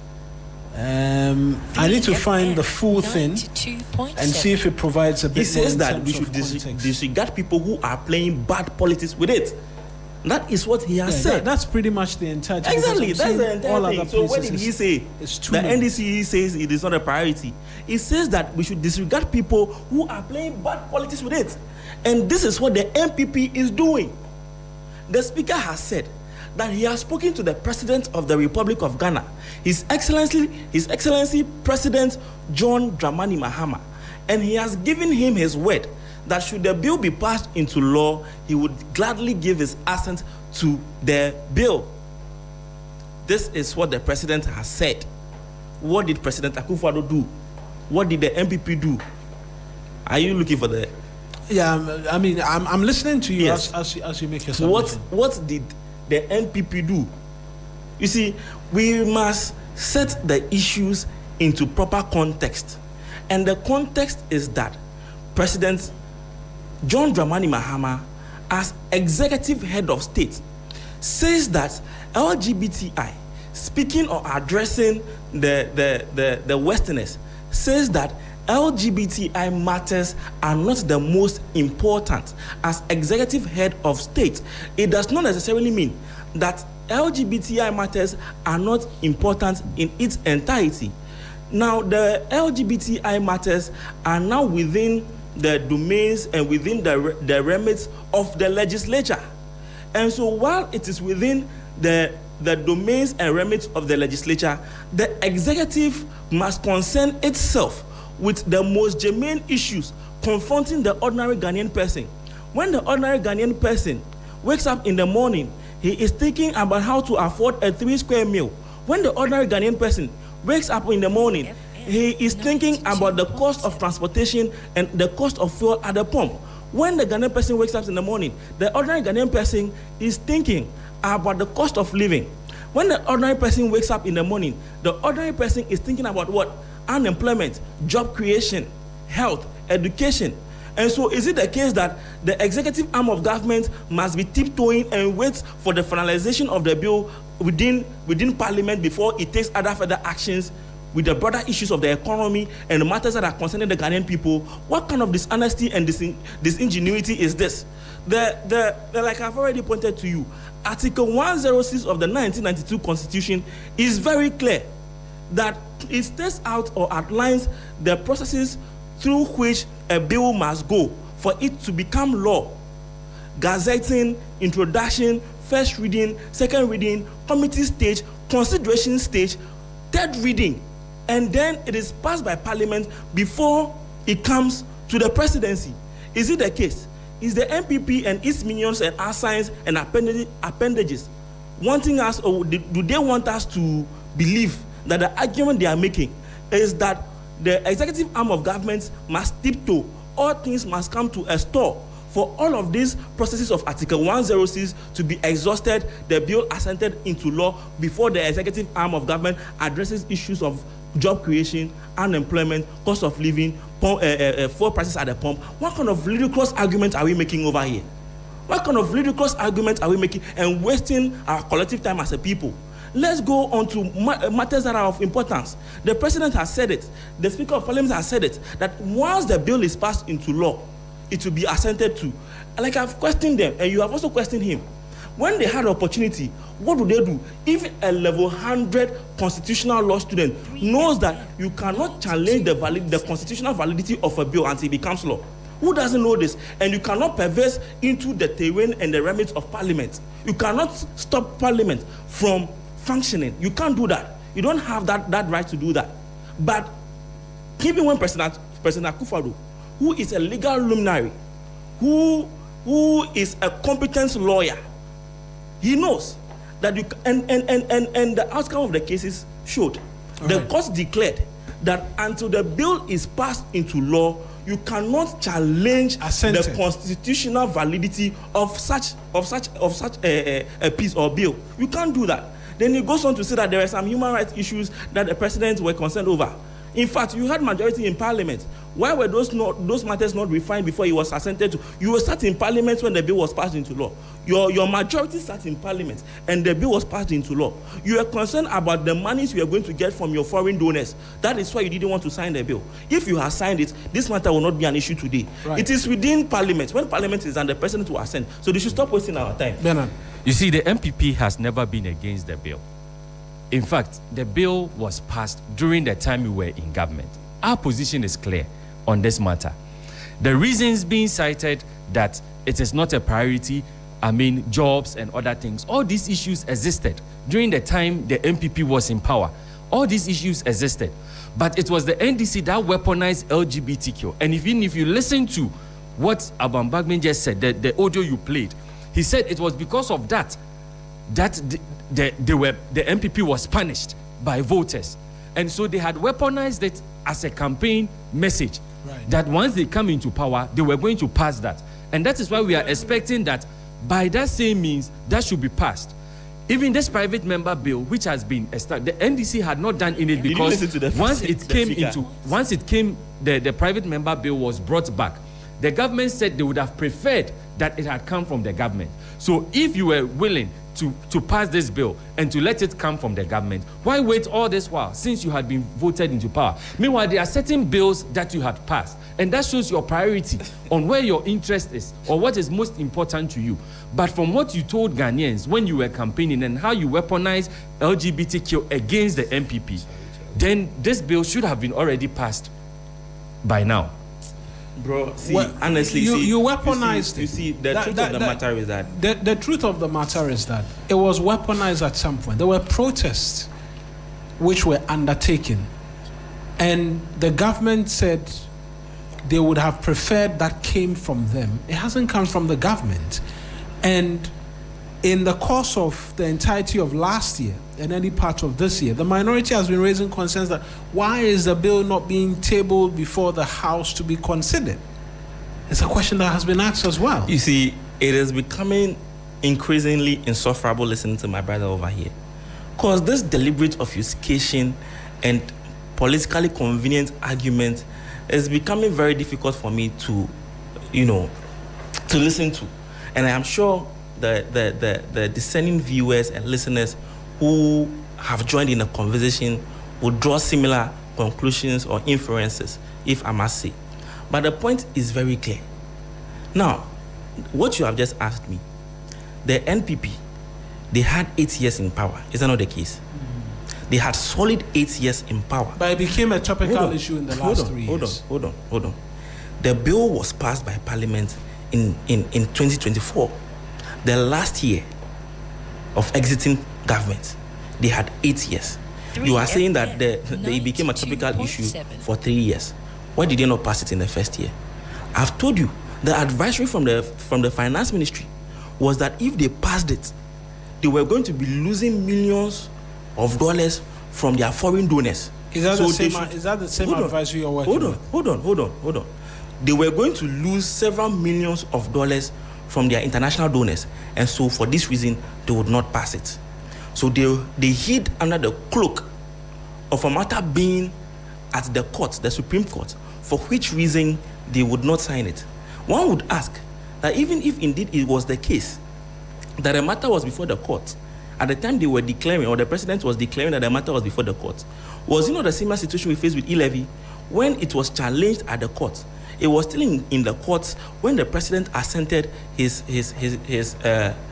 signature to the e-levy, because it was chop, it was money, so that they can line their pockets and their underbeds. He quickly signed it, even when it was before Parliament, when the bill was challenged in Parliament, or the levy was challenged in Parliament.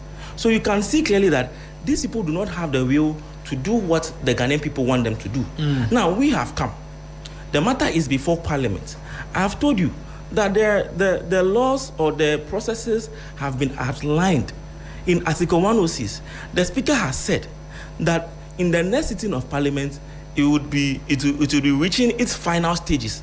And he has spoken to the President, and the President has assured this is only in 1 year and 4 months. And the Speaker has come out to say that the bill has reached its final stages. You played the voice of the speaker. We all heard it. The listeners listened to it.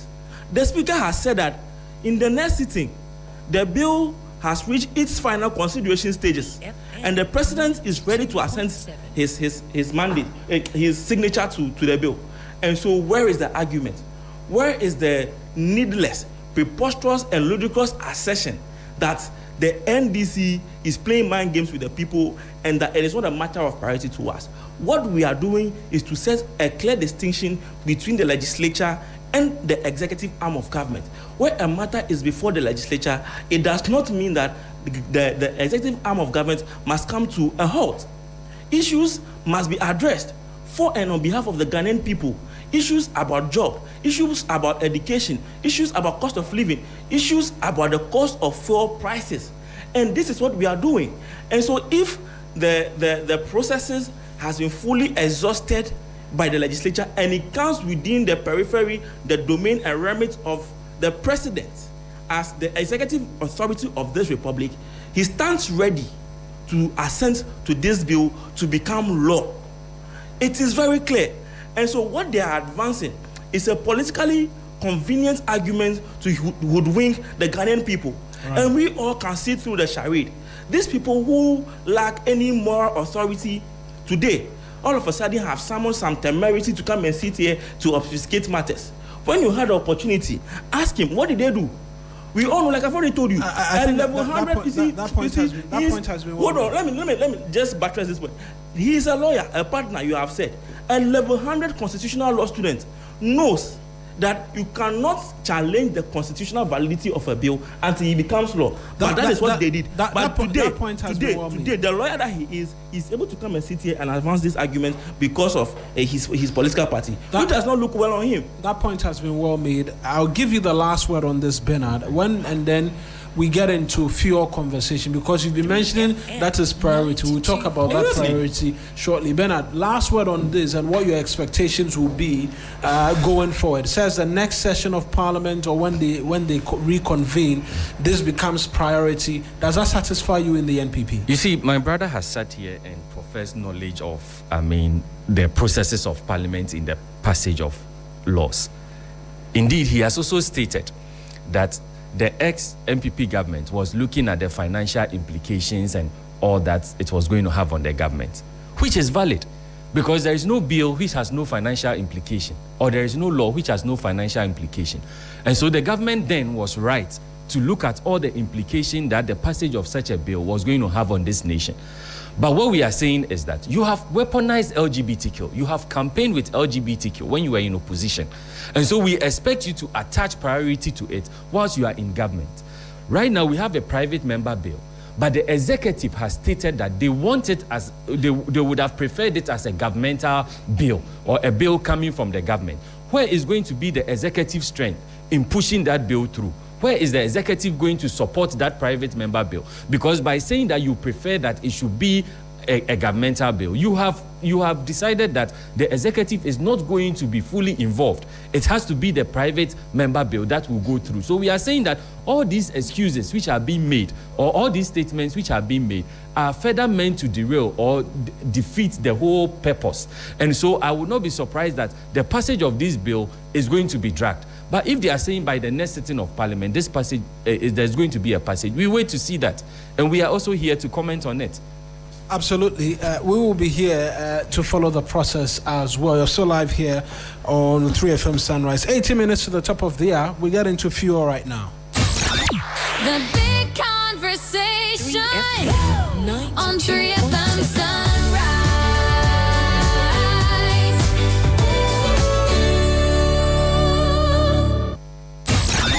The big conversation on 3FM Sunrise.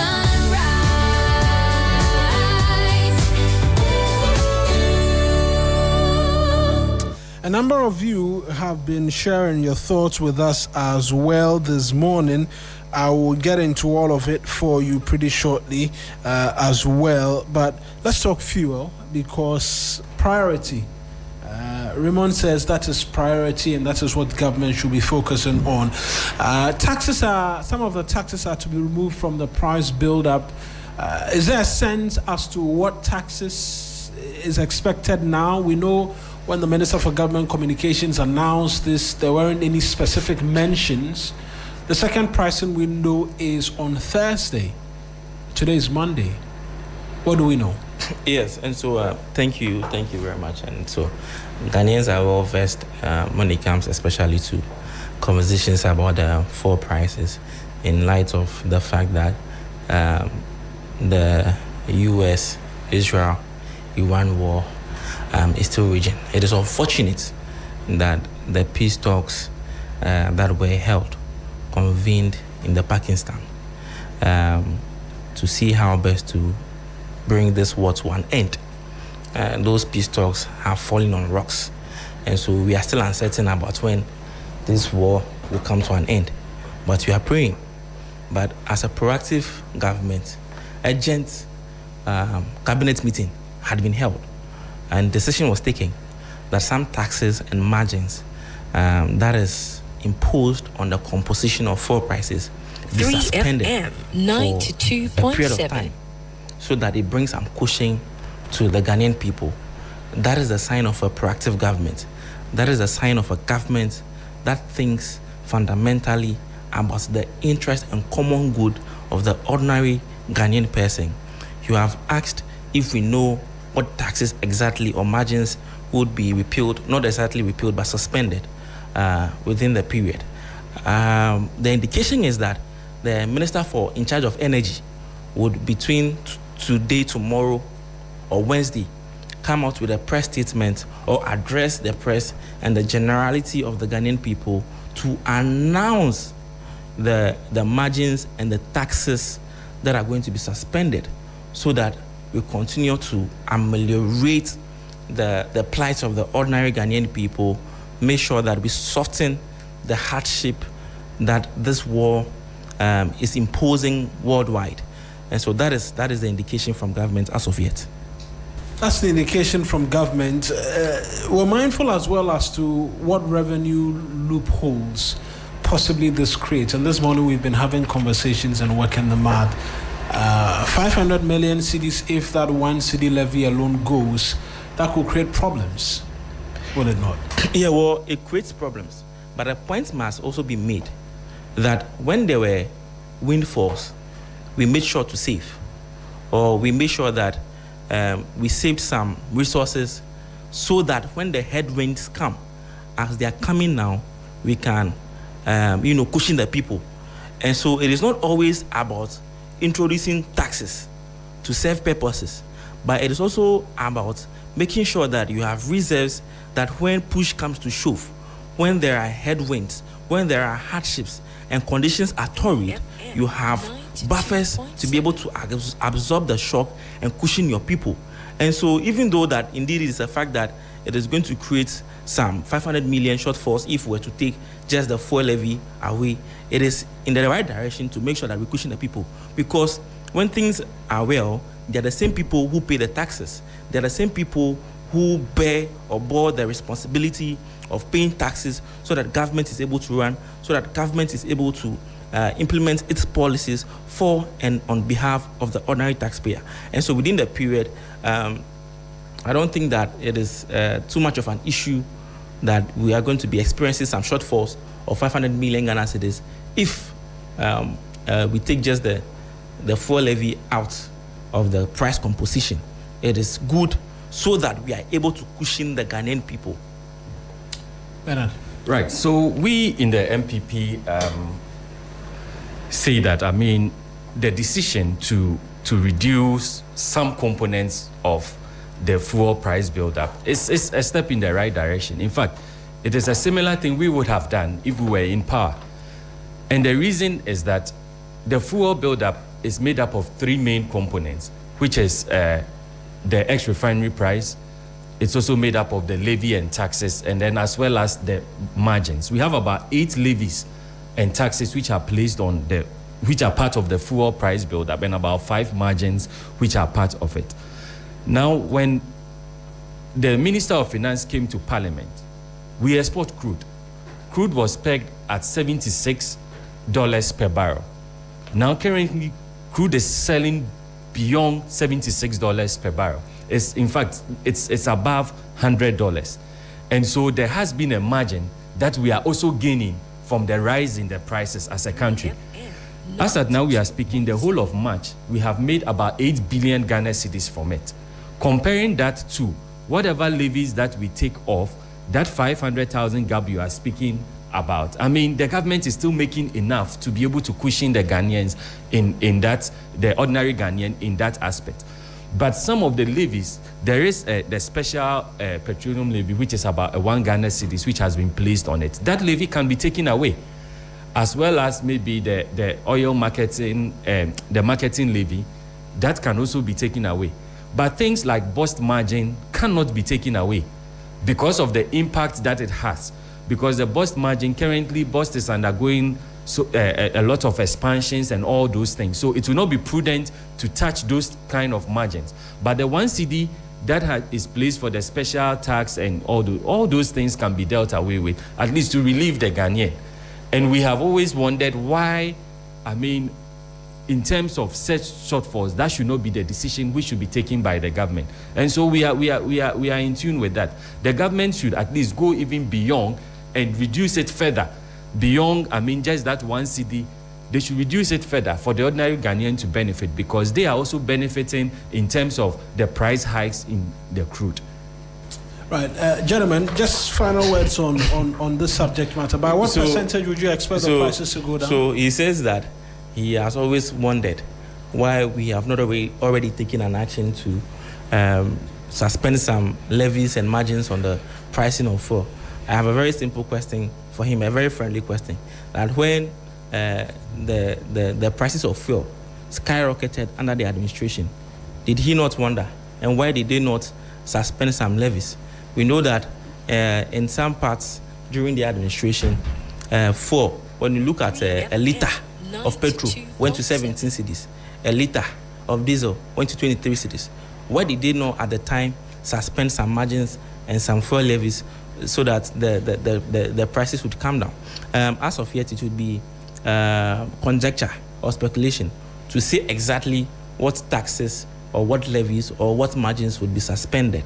The Minister of Energy would come and speak to us, and they would have a definite response or know exactly what levies would be taken off. But the points must be made very clearly that, save for this war, we have managed very efficiently and competently the pricing of petroleum products in this country.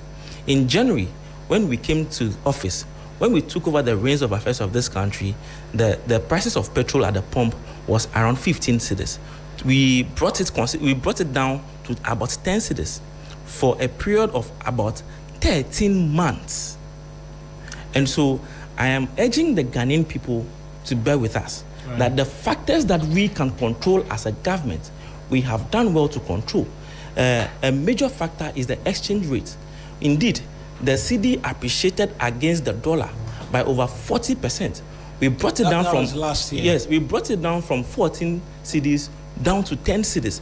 It is a reason why for 13 solid months, prices of petroleum products at the pump were very low. In fact, today, global crude prices have skyrocketed by 60%. At the time of the war, on 26th of January, on the 26th of February 2026, crude per barrel was selling for $104. As we are speaking, was selling for $71. As we are speaking, it is selling at $114 on the international. 102 now. No, 114. I checked this morning. 114. You can cross check.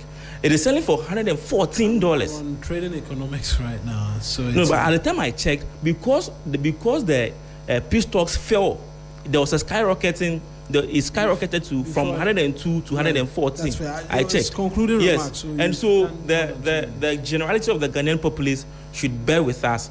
What we can do to cushion them, we are going to make sure that we do it. Bernard, last words. Yes, so I mean, we all know that the prices of petroleum has been deregulated, and so it is not the government that goes into fixing prices or in terms of, I mean, bringing petroleum prices down, and it's determined by the forces of demand and supply. Absolutely. Yes, and so if on the international stage, petroleum prices comes down, automatically petroleum prices will come down in Ghana. And that's what we had been facing.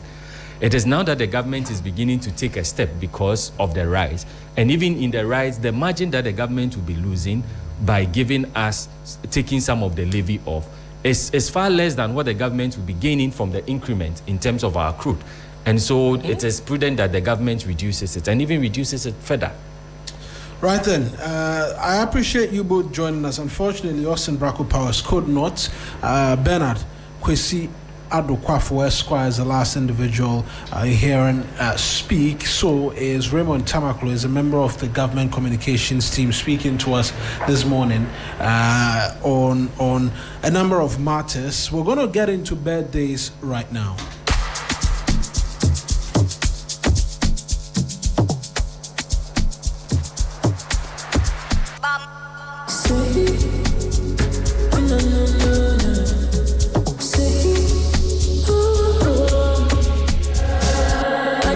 Been looking for me, EFCC looking for me, FBI been looking for me. Well, I've been living life. All the girls want chop and chew me. Spending money's all I'm doing. I've been chilling, freezing, cooling, spending all these bags, dancing like an animal. All my friends are criminal. No one goes sell me on. I'm feeling me now, dancing like an animal. All my friends are criminal. Money they minimum. I'm feeling me now. Zin zin zin zin zin zin zin zin lo lo lo. Zin zin zin zin zin zin zin zin lo lo lo. Zin zin zin zin zin zin zin zin lo lo lo. Zin zin zin zin zin zin zin lo lo lo. Who the vibes like G.I. Joe? Who the buy? Give me light, take a free my soul. One time for the G's I know. Free my guys for the inside. Let's get into the birthdays right now. They say I'm on somebody. And a happy belated birthday to you, Mom. Your strength, kindness, and love doesn't go unnoticed. We appreciate you more than we probably say. May the good Lord bless you. From God's man Elijah, Daniel, your in-laws, and all of your grandchildren, we say a happy, happy, happy birthday to you, Mommy.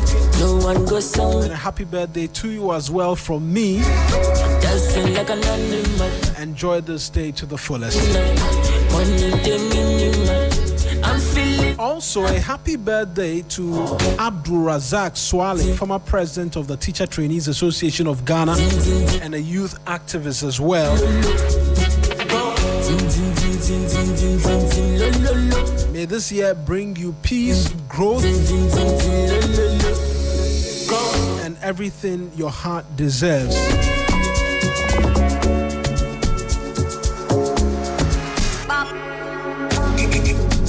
Oh! Invictus. We'll get into it shortly. Happy birthday to Esther Oklu Havo. It's coming from SNM, from Auntie Phyllis Kitchen. Happy birthday to you, Esther Oklu Havo. You all been looking for me, EFCC looking for me, FBI been looking for me. Well, I've Invictus. Invictus, Papa. Spending money's all I'm doing. I've been chilling, freezing, cooling, spending all. And a glorious, glorious, glorious birthday. All my friends are criminal. To the one Sixtus Don Ulu. I'm feeling me now. Invictus, Papa. Like an animal. All my friends. A glorious birthday to you from all of us here at 3FM and the 3FM Sunrise in particular. Wishing you a fantastic, fantastic, fantastic birthday. Esteemed managing editor. The rest of the details we'll keep it quiet. Right now this is roadside. But a happy birthday to you as well, Sixtus Don Ulo. If today happens to be your birthday as well, a happy, happy, happy birthday to you. Fine girls and fine And I'm going to leave you in the able hands of DJ Phil. We're back again, God willing, tomorrow. Big thanks to DJ Phil, all hands on production. We're back again tomorrow, God willing. For now, Cristobal Treve is here with a news update. But DJ Phil will do a little something for you before we go. Life the be, life be sweet, life be tasty like honey. Enjoy the beautiful things today. Tomorrow go come, get back from the late. Yeni ahu beton and yeni ahu beka. Then I'm fufonu, they bring your papa. Adi pachiwa, utingwemua. You should be giving thanks for life. If you get money, just to life. You no get money, just to life. Everything you do, just to life. My brother, just to you, just to life. If you get money, just to life. You no get money, just to life. Everything you do, just to life. My sister, just to you, just to life. So bring the pork, set the beer, make the bartender bring the shots. The bottom and so we go party rough. We'll be giving thanks for life. Bring the pork, set the beer, make the bartender bring the shots. The bottom and so we go party. We'll be giving thanks for life. If you get money, just to life. You no get money, just to life. Everything you do, just to life. My brother, just to you, just to life. If you get money, just to life. Or you no get money, just to life. Everything you do, just to life. My sister, just to you, just to life. Sanka girl now. Sanka boy now. Sanka kanika now.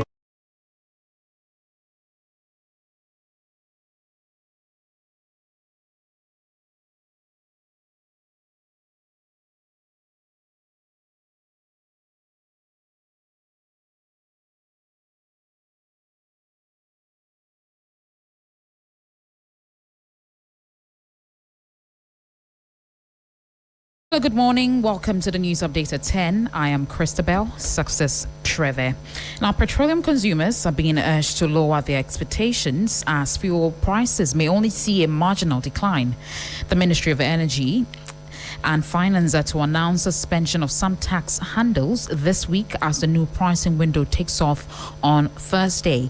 The Chamber of Petroleum Consumers, COPEC, says prices may not see a significant drop. Duncan Amoah is Executive Secretary. So plus or minus, prices could come down if you look at the taxes, and the taxes are significant. If you are going to do about 10% of petrol prices, it could have been 1 cedi 30. That would have amounted to something. 10% of diesel could have also taken you to about another 1 cedi 70.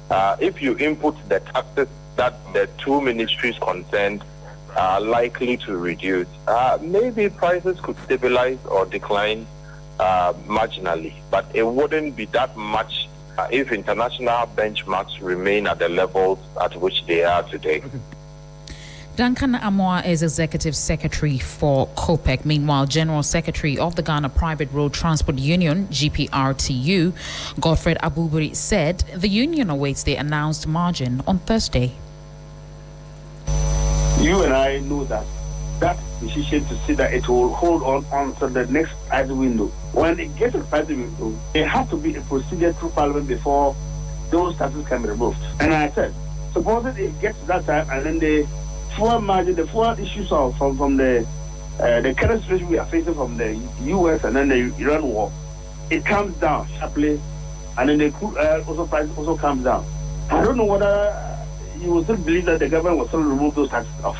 The removal is to cure the problem, to make sure it brings down the pump price to the minimum that we can buy.